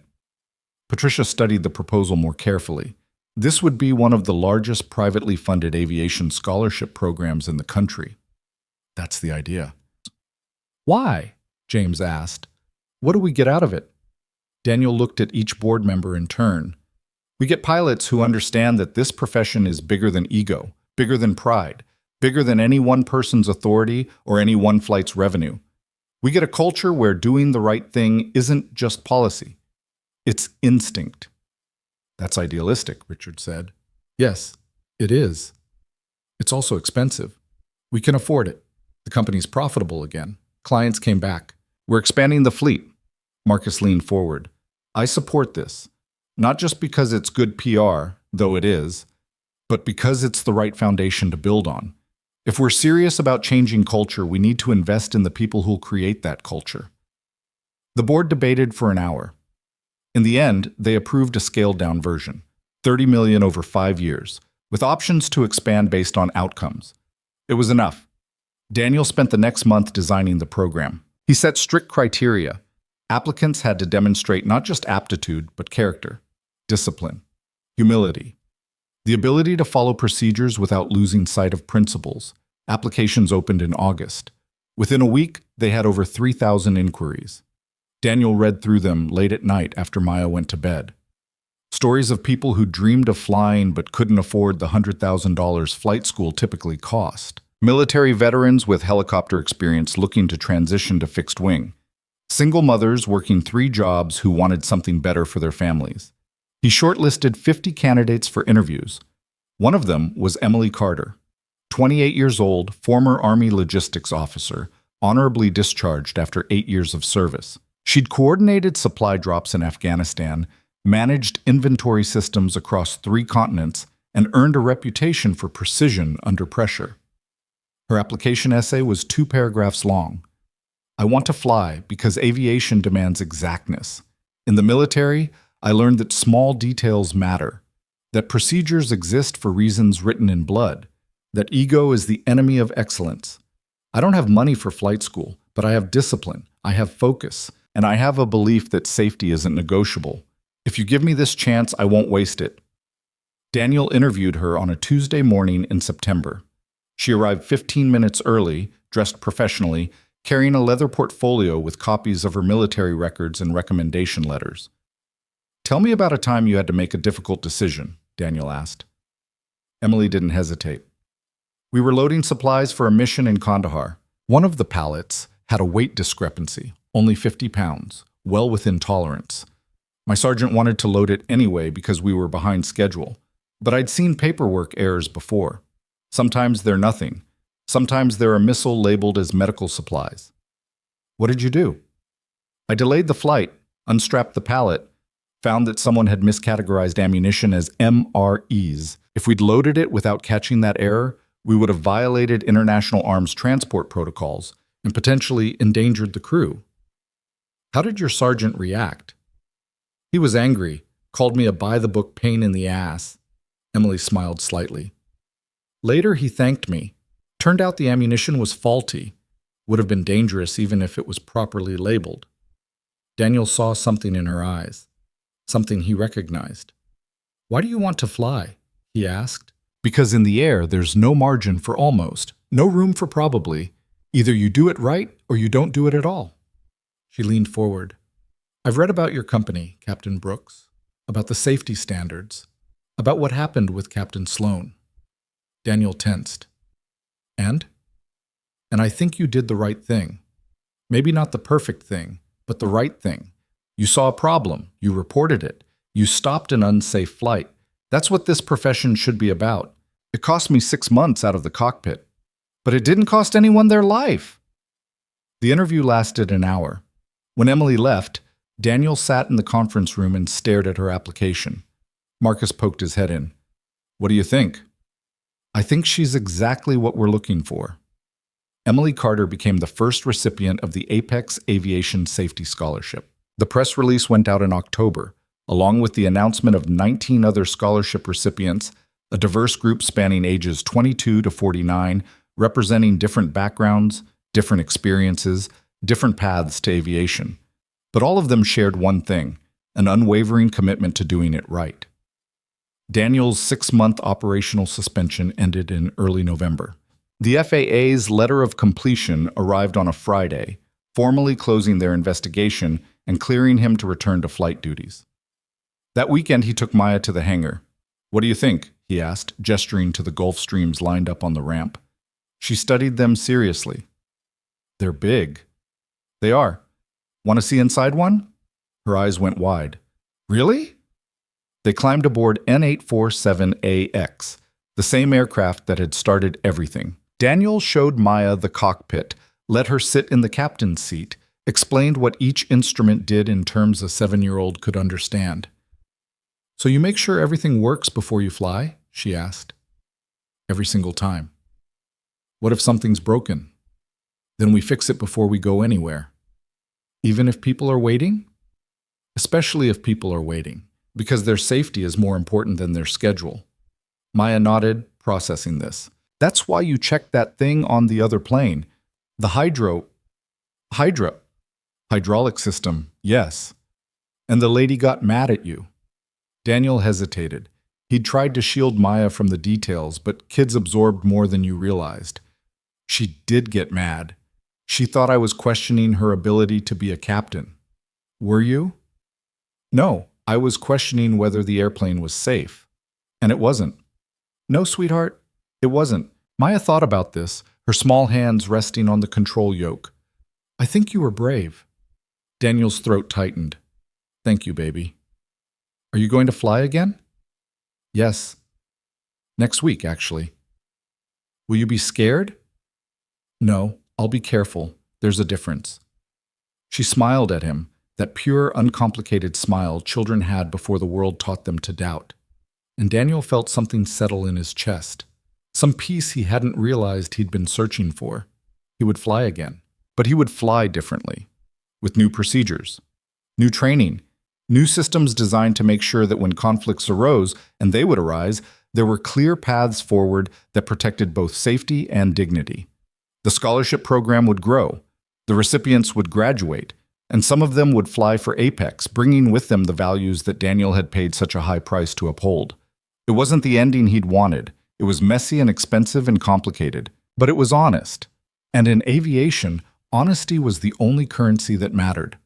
As he walked Maya back to his truck, the November sun breaking through clouds to paint the tarmac in shades of gold, Daniel allowed himself to believe that maybe, just maybe, something good had come from the wreckage. Not redemption, not victory. Just the quiet certainty that when he returned to the sky, he'd be flying for the right reasons. 1 year later, Daniel stood in the pre-dawn darkness of Teterboro Airport, watching frost form delicate patterns on the windows of the flight planning office. November had given way to December, then January again, the calendar completing its circle. Outside, a new Gulfstream G700 sat on the ramp, its registration number N950AX gleaming under the hangar lights, the latest addition to the fleet, the symbol of how far they'd come. But Daniel wasn't thinking about the new aircraft, or the expanded fleet, or the fact that Apex Aviation had just posted its most profitable quarter in company history. He was thinking about the woman who would arrive in 20 minutes for her first revenue flight as a newly certified commercial pilot. Emily Carter had completed her training in 11 months. She'd exceeded every expectation, passed every check ride on the first attempt, and earned her ratings with a precision that reminded Daniel of himself at that age. But more than that, she'd absorbed the culture he'd been trying to build, the understanding that flying wasn't about ego or authority, but about getting it right every single time. Marcus appeared beside him, 2 cups of coffee in hand. He passed one to Daniel. "Big day," Marcus said. "For her, yeah. For you too. First time back in the left seat since everything happened." Daniel had been flying regularly for months now, but always as first officer, always in the right seat. Partly because he'd wanted to ease back into operations, but mostly because he'd needed to prove to himself that he could follow someone else's command without the weight of ownership interfering. Today was different. Today he was captain again, and Emily Carter was his first officer. "You nervous?" Marcus asked. "About flying with Emily? No, she's ready." But Daniel took a sip of coffee, letting the heat cut through the morning chill. "I keep thinking about Victoria, about how things might have gone differently if I'd handled it better. You can't change what happened. I know, but I can learn from it." Daniel turned to face his partner. "That's what this year has been about, right? Learning, changing, building something better." Marcus nodded slowly. "The scholarship program is working. 20 pilots in training now. Emily's just the first. She won't be the last." Through the window, Daniel saw headlights sweep across the parking lot. A moment later, Emily Carter walked through the door, flight bag over her shoulder, hair pulled back in a neat bun. She wore the standard Apex uniform, white shirt with epaulets, black slacks, wings pinned above her pocket. But there was something else in her bearing, a quiet confidence that came from knowing exactly who she was and what she was capable of. "Morning, Captain Brooks," she said. "Captain Chen." "Emily," Daniel replied. "You ready?" "Absolutely, sir." Marcus excused himself, leaving them to their flight preparation. Daniel led Emily to the planning room where the day's paperwork waited. A single passenger, a tech executive heading to Boston for a board meeting. 2 hours of flight time, weather clear all the way, routine, normal, exactly the kind of flight that built careers. "Before we start the brief," Daniel said, "I want to establish something. In that cockpit, I'm the captain, but that doesn't mean your voice doesn't matter. If you see something that concerns you, anything, no matter how small, you speak up, immediately, no hesitation. Understand?" Emily met his eyes. "Yes, sir. And if you dismiss my concern..." The question hung in the air. Daniel thought about Victoria, about that moment on the tarmac, about all the ways authority could silence safety. "Then you document it. You log it. You follow the procedures we've established. And if it's truly a safety issue that I'm ignoring, you call Marcus directly." He pulled out his phone and showed her Marcus's contact information. "That number goes straight to him, day or night. You use it if you need it. even if it makes you look bad. Especially then, because this isn't about me looking good, it's about everyone getting home safely. Emily's expression softened slightly. The other scholarship recipients talk about what happened with Captain Sloan. Some of them worry they'll face the same kind of conflict. They might, Daniel said honestly. Aviation is full of strong personalities, ego, pride. People who've been doing this for decades and don't like being questioned. But that's exactly why we need pilots like you. Pilots who understand that procedures exist for a reason, who have the courage to speak up even when it's uncomfortable. And the discipline to do it respectfully. Exactly. They ran through the flight plan together. Emily's preparation was thorough. She'd already checked the weather, calculated fuel requirements, reviewed NOTAMs for both departure and arrival airports. She asked intelligent questions about routing and identified a potential issue with their filed altitude that could affect their arrival time. Good catch, Daniel said. Let's file an amendment. They submitted the change and moved on to the aircraft inspection. Outside, the G700 waited like a patient giant. Daniel had flown this model before, but for Emily, it was new, larger than the aircraft she'd trained on, more complex, more powerful. They conducted the walk-around together. Daniel watched as Emily moved around the aircraft with methodical precision, checking access panels, examining tires, inspecting flight control surfaces. She was thorough without being slow, careful without being tentative. At the left main landing gear, she crouched down and ran her hand along the brake assembly. Daniel felt his breath catch. The same position where he'd found the hydraulic leak a year ago. The same vulnerable fitting. Emily stood up, brushing frost from her hands. Everything looks good, Captain. No leaks, no discrepancies. You checked the hydraulic fittings? Yes, sir. All connections are tight, no moisture present. Daniel nodded, feeling something release in his chest. A year ago, this moment would have been loaded with tension and doubt. Today, it was just two pilots doing their jobs correctly. They boarded the aircraft. The passenger arrived 10 minutes later. Robert Chen, no relation to Marcus, a venture capitalist with a portfolio of robotics companies. He settled into the cabin with his laptop and a polite nod, clearly accustomed to private aviation. In the cockpit, Daniel and Emily ran through the startup checklist. Their communication was crisp, professional, each response confirming the other's actions. Electrical power. On and checked. Hydraulics. Pressure normal. Quantity normal. Flight controls. Full and free movement, no binding. The checklist flowed like a conversation between two musicians who'd rehearsed the same piece 1,000 times. Daniel felt the familiar rhythm of it. The comfort of procedures followed, the satisfaction of preparation complete. They received clearance from ground control and taxied to runway 19. The same runway Daniel had departed from a year ago with Victoria in the left seat. The same frozen January morning, the same weak sun struggling through clouds. But everything else was different. At the hold short line, Daniel completed the final checks while Emily handled the radio communications. Her voice was calm and clear, each transmission precise. Teterboro Tower, Apex 950 Alpha X-ray, ready for departure. Apex 950 Alpha X-ray, Teterboro Tower, winds 200 at 8, runway 19, cleared for takeoff. Cleared for takeoff, runway 19, Apex 950 Alpha X-ray. Daniel advanced the throttles.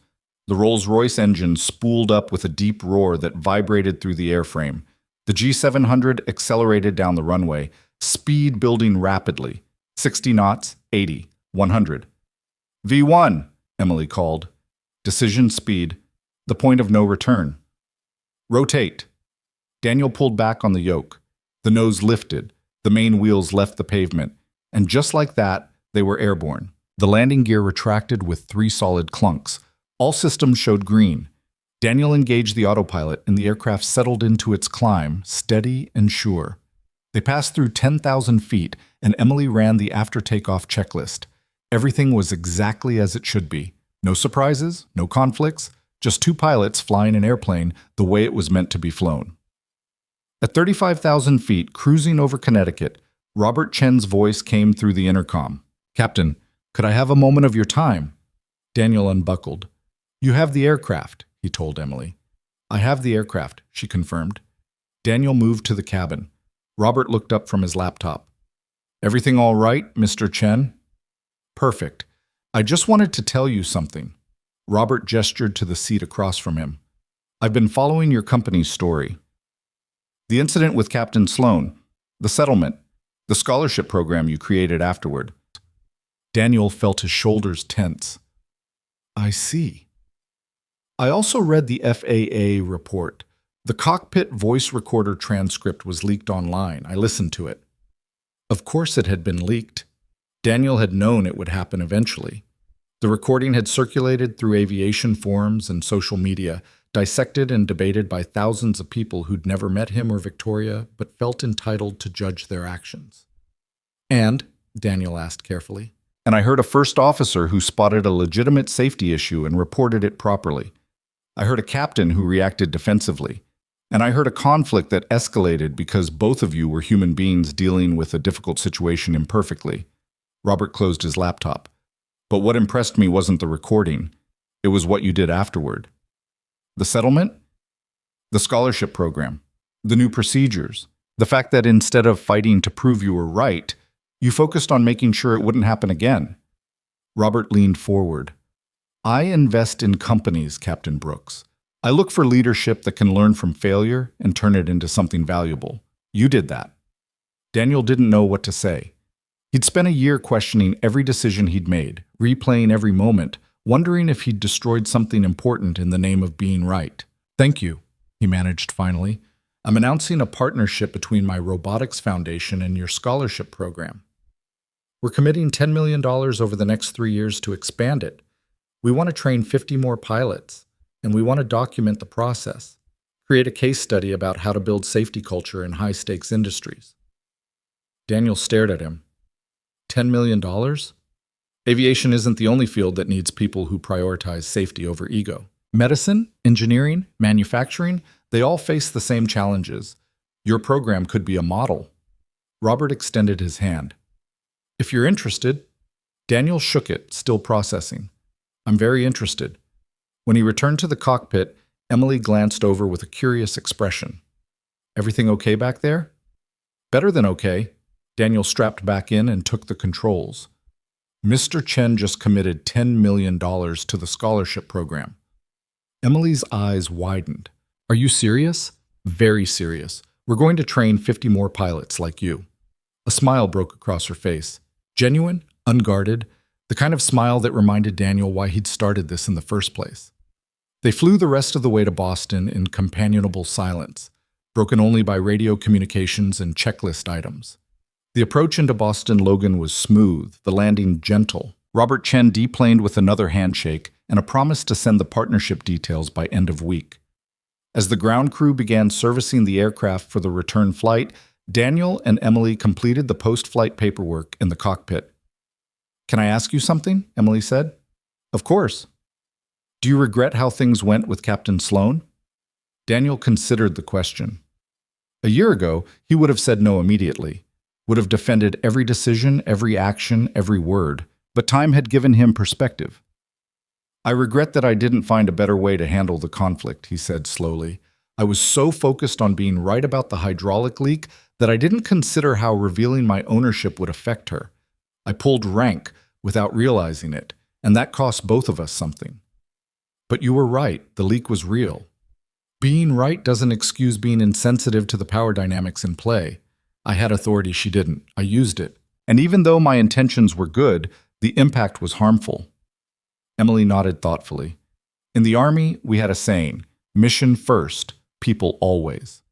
It meant that while the mission was the priority, how you treated people while accomplishing it mattered just as much. I like that.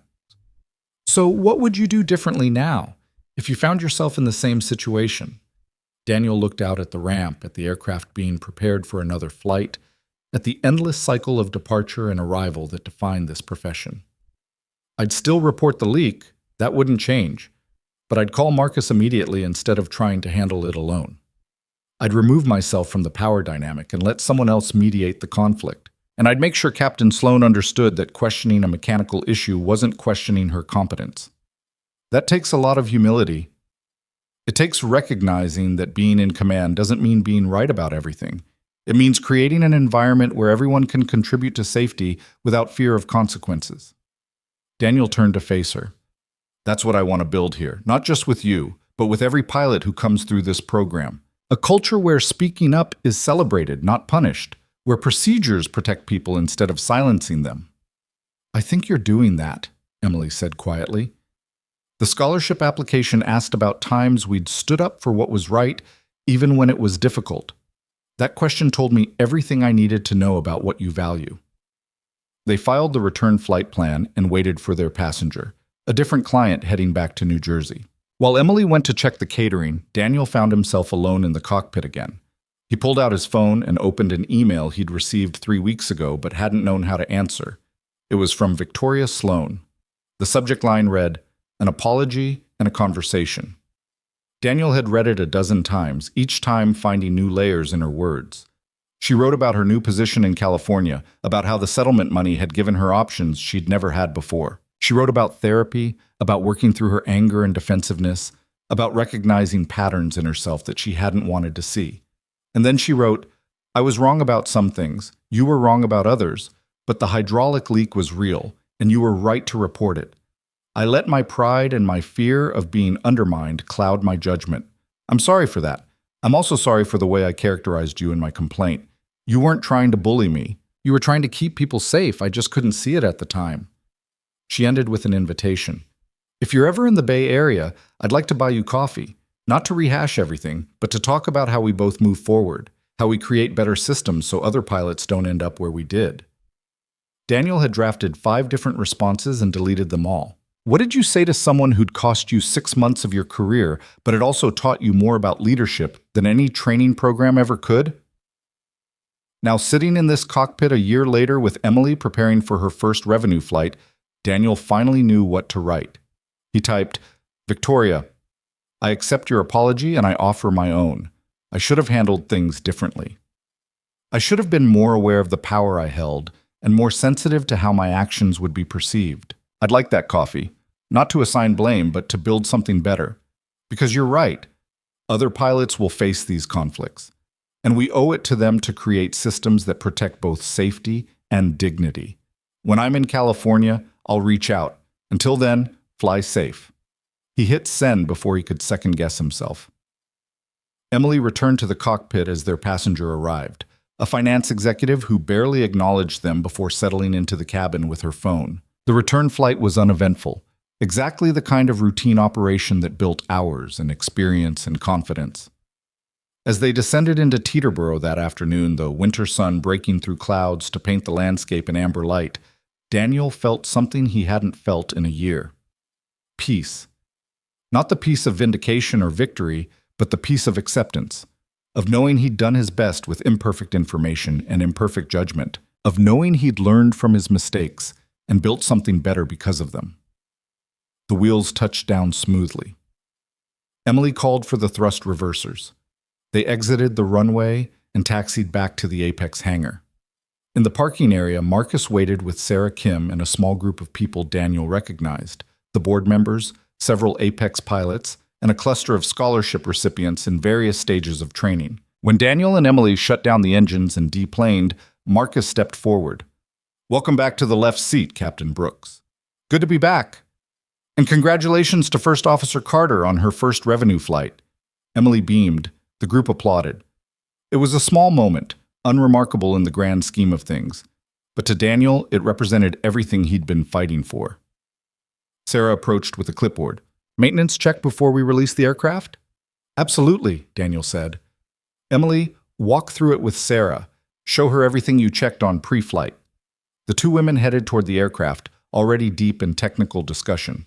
Daniel watched them go, the experienced mechanic and the new pilot, both committed to the same standard of excellence. Richard Thornton, the board member who'd been most skeptical about the scholarship program, pulled Daniel aside. "I owe you an apology," Richard said. "When you proposed spending $50 million on training pilots, I thought you were trying to buy redemption, trying to prove something after the Victoria Sloan situation." "Maybe I was," Daniel admitted. "But it's working. Emily's not just a good pilot, she's a template. The other scholarship recipients are following her example. And now, with Robert Chen's partnership, we're going to scale this nationwide." Richard extended his hand. "I was wrong to doubt you. This isn't just good PR, it's good business. And more importantly, it's the right thing to do. Daniel shook his hand, feeling the weight of vindication he hadn't realized he'd been carrying. Patricia Morris joined them. The FAA called this morning. They want to use our training protocols as a model for new crew resource management guidelines. They're particularly interested in how we've structured the safety reporting system. The system that came out of the settlement, Daniel said. Yes. The one that ensures pilots can report concerns without fear of retaliation, but also ensures those concerns are handled through proper channels rather than through power dynamics. Patricia smiled. Turns out your worst day became the foundation for industry-wide improvement. That evening, Daniel drove home as the sun set over New Jersey. The sky was clear and cold, stars beginning to emerge in the deepening blue. He thought about the year that had passed, about the price he'd paid, and the lessons he'd learned. He thought about Victoria, flying somewhere over California, rebuilding her career and her sense of self. He thought about Emily, probably at home now, calling family to share the news of her first successful flight. He thought about the 50 pilots who would follow Emily through the scholarship program, each one carrying forward the values that had cost him so much to learn. Maya was doing homework when he walked in. She looked up, saw something in his expression, and smiled. Good day at work, Daddy? Really good day, sweetheart. Did you fly? I did, as captain, for the first time in a while. Were you scared? Daniel thought about that question, about fear and courage and the difference between them. No, he said honestly. I wasn't scared. I was ready. Maya returned to her homework, satisfied with the answer. Daniel made dinner, spaghetti and meatballs, Maya's favorite, and they ate together at the kitchen table, talking about school and friends and the science fair project she was planning. Normal things. Good things. The kind of things that reminded him what he was really flying for. After Maya went to bed, Daniel sat in his home office and pulled up the scholarship program files. 50 new applications had come in just this week. He began reading through them, looking for the spark he'd seen in Emily, the discipline, the humility, the unwavering commitment to doing things right. His phone buzzed. A text from Victoria. Got your email. I'm glad we're both moving forward. Coffee soon. And Daniel, thank you for building something good out of what happened. The aviation community is better for it. He stared at the message for a long moment, then typed back. We both built it. Different paths, same destination. See you in California. The next morning, Daniel arrived at the hangar early. The sun was just rising, painting the aircraft in shades of gold and orange. He walked the ramp slowly, looking at each jet in the Apex fleet. 6 aircraft now, soon to be 8. Each one representing jobs and careers and dreams. But more than that, each one representing a commitment to safety that went beyond procedures and regulations. A commitment to creating a culture where people could speak truth without fear, where authority served safety rather than ego, where doing the right thing mattered more than being right. Marcus found him standing beside N847AX, the Gulf Stream that had started everything. Thinking about that day? Marcus asked. Always, Daniel admitted. It changed everything. For the better? Daniel considered the question honestly. I don't know if I'd choose to go through it again, but I'm grateful for where it brought me. That's growth. That's humility. They stood together in the morning light, 2 pilots who'd built something from nothing and nearly lost it to pride and misunderstanding. But they'd survived, adapted, evolved. Emily arrived a few minutes later, ready for another flight. Then Kevin Martinez and Rachel Thompson and Michael Kim. The pilots gathered for the morning briefing, discussing weather and routes and maintenance items. Daniel listened to their conversations, heard the way they questioned each other respectfully, challenged assumptions constructively, supported each other's decision-making. This was the culture he'd wanted to build. Not perfect, not without conflict, but honest and safe and committed to excellence. At 9 a.m., Daniel and Emily pre-flight checked another Gulfstream for a trip to Atlanta. As they walked around the aircraft, Daniel watched Emily examine each system with the same thoroughness she'd shown yesterday. At the landing gear, she crouched down and checked the hydraulic fittings carefully. Everything good? Daniel asked. She stood up, brushing her hands. Everything's perfect, Captain. And it was. They flew to Atlanta and back, then to Philadelphia the next day, then to Washington the day after that. Each flight building on the last, each one reinforcing the trust between captain and first officer, each one proving that the system worked. 3 months later, the scholarship program graduated its second class. 10 more pilots joined the Apex fleet and other aviation companies across the country. The media coverage was overwhelmingly positive. The partnership with Robert Chen's foundation expanded to include engineering and medical training programs based on the same principles. 6 months after that, Daniel flew to San Francisco for an industry conference on safety culture. He'd been invited to speak on a panel about crew resource management and the importance of creating environments where people could challenge authority constructively. The night before the conference, he met Victoria at a coffee shop in Palo Alto. She looked different, more relaxed, less guarded. She smiled when she saw him, and it reached her eyes. "Captain Brooks," she said, standing to shake his hand. "Captain Sloan," he replied. "Good to see you." They sat down with their coffees, both black, no sugar, and for a moment just looked at each other, acknowledging the strange journey that had brought them to this table. "How's California treating you?" Daniel asked. "Well, really well, actually. I'm flying G65OES for a tech company. Good people, good culture. And I'm working with their diversity and inclusion team to improve pilot recruitment." "That's excellent." "How's the scholarship program?" "Growing. We've got 30 pilots in training now. Emily Carter, the first graduate, she's already checking out as a captain. Fastest progression I've ever seen." Victoria nodded slowly. "I read about her, about the program, about what you built after." She trailed off. "After we destroyed each other," Daniel finished gently. "Yeah, after that." Victoria took a sip of her coffee. "I spent a lot of time in therapy this past year, working through my anger, my defensiveness, my fear of being undermined." "I did some of that work too. Different issues, but same process." "What did you learn?" Daniel thought about the question. That being right isn't the same as being wise, that authority without empathy is just power, that I had blind spots about my own privilege I didn't want to see.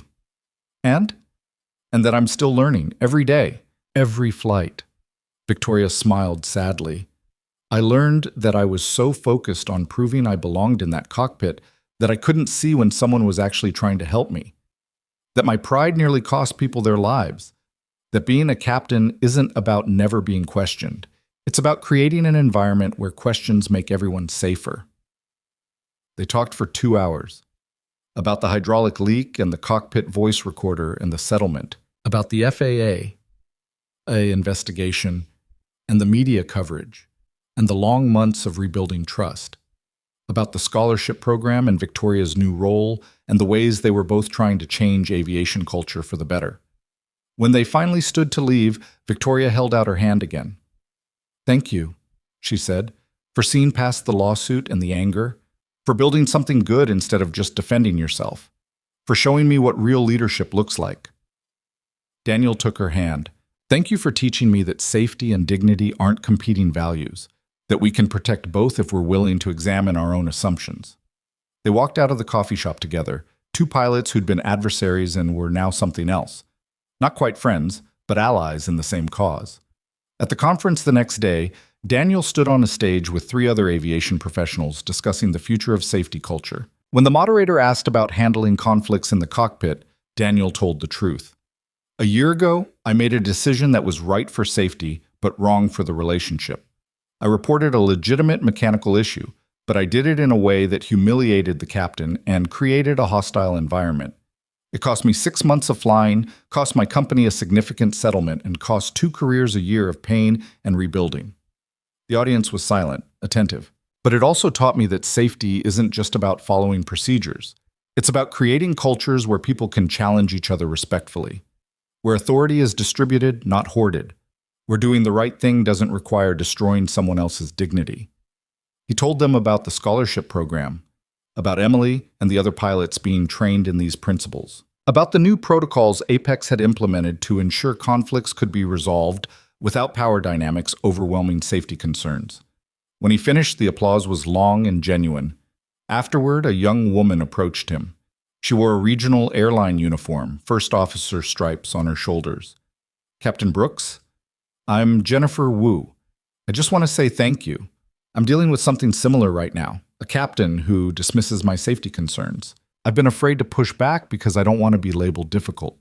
But hearing your story, hearing that you admit you made mistakes but still did the right thing, it gives me courage to speak up. Daniel looked at her earnest face and saw Emily, saw himself, saw every pilot who'd ever struggled with the tension between authority and safety. Speak up, he said firmly. Document everything. Follow the procedures. And if you need support, reach out. There are people who will listen. He gave her his card. If your company won't address it properly, call me. We're always looking for pilots with integrity.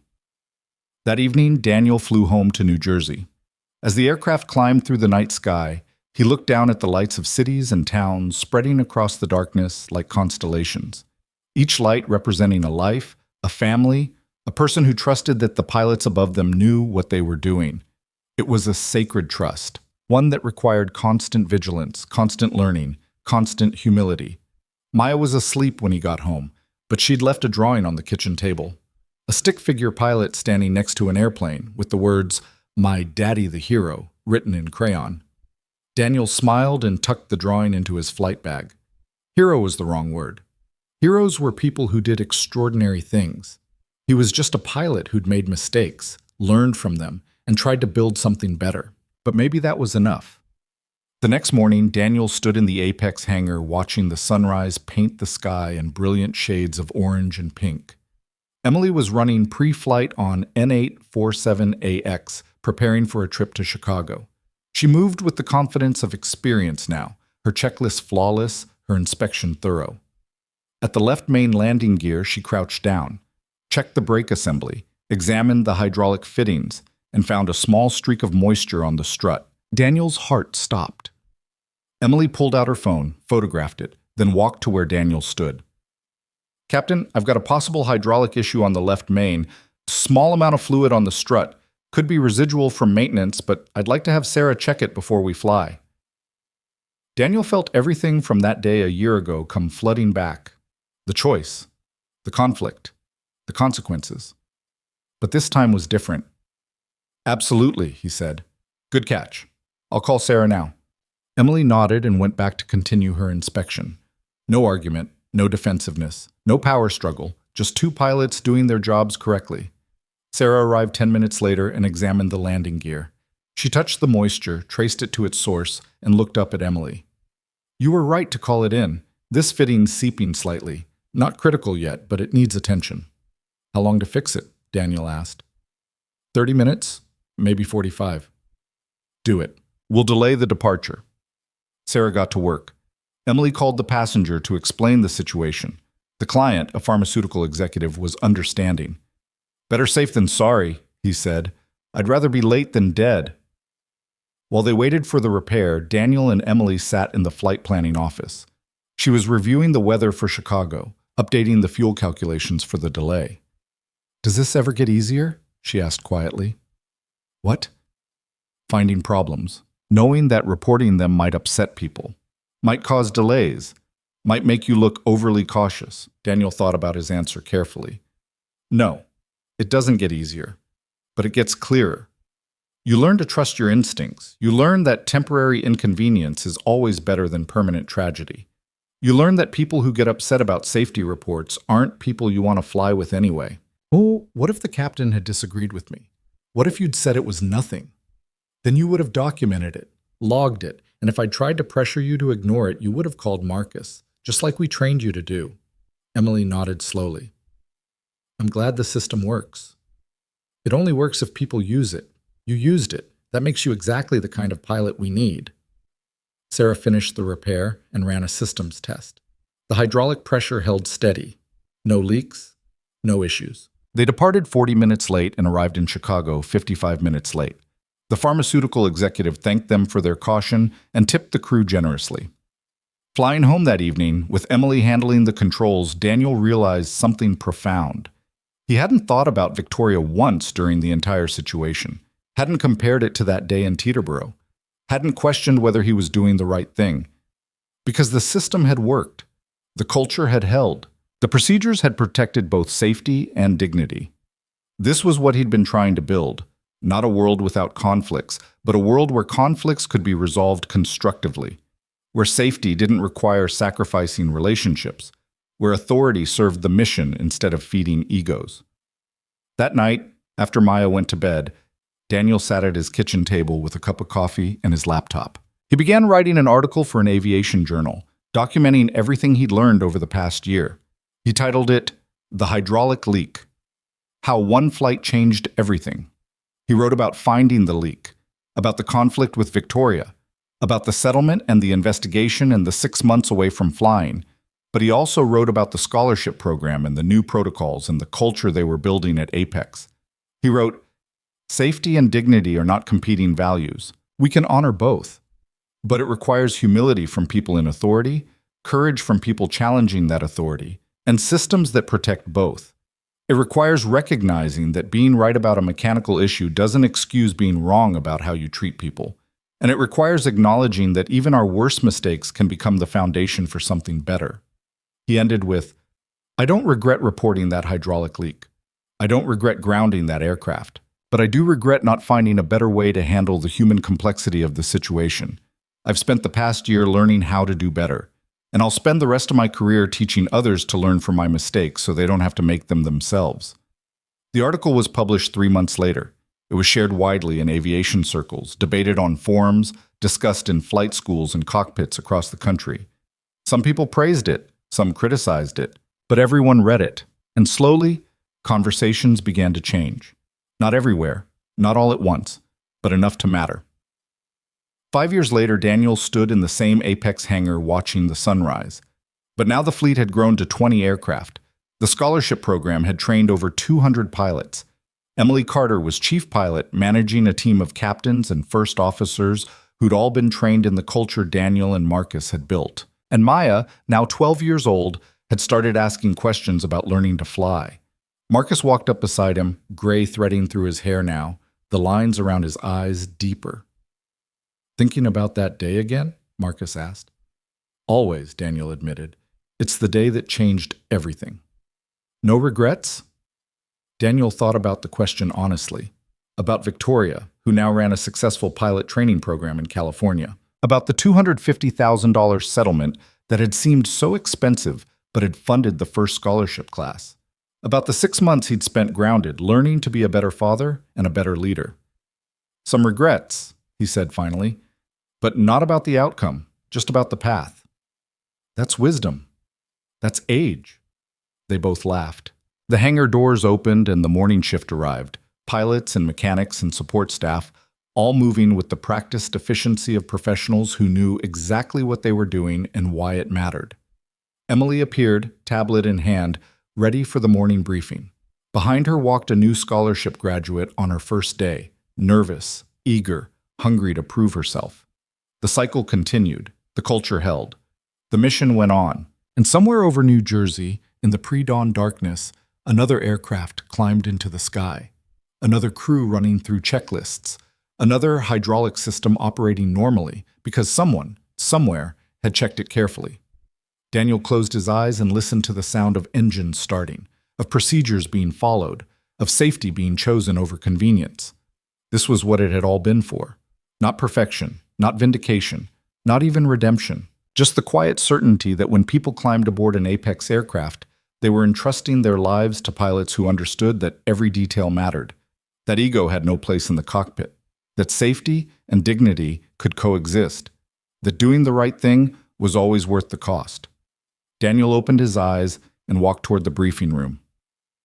Maya's drawing was still in his flight bag, faded now, the crayon smudged, but still there.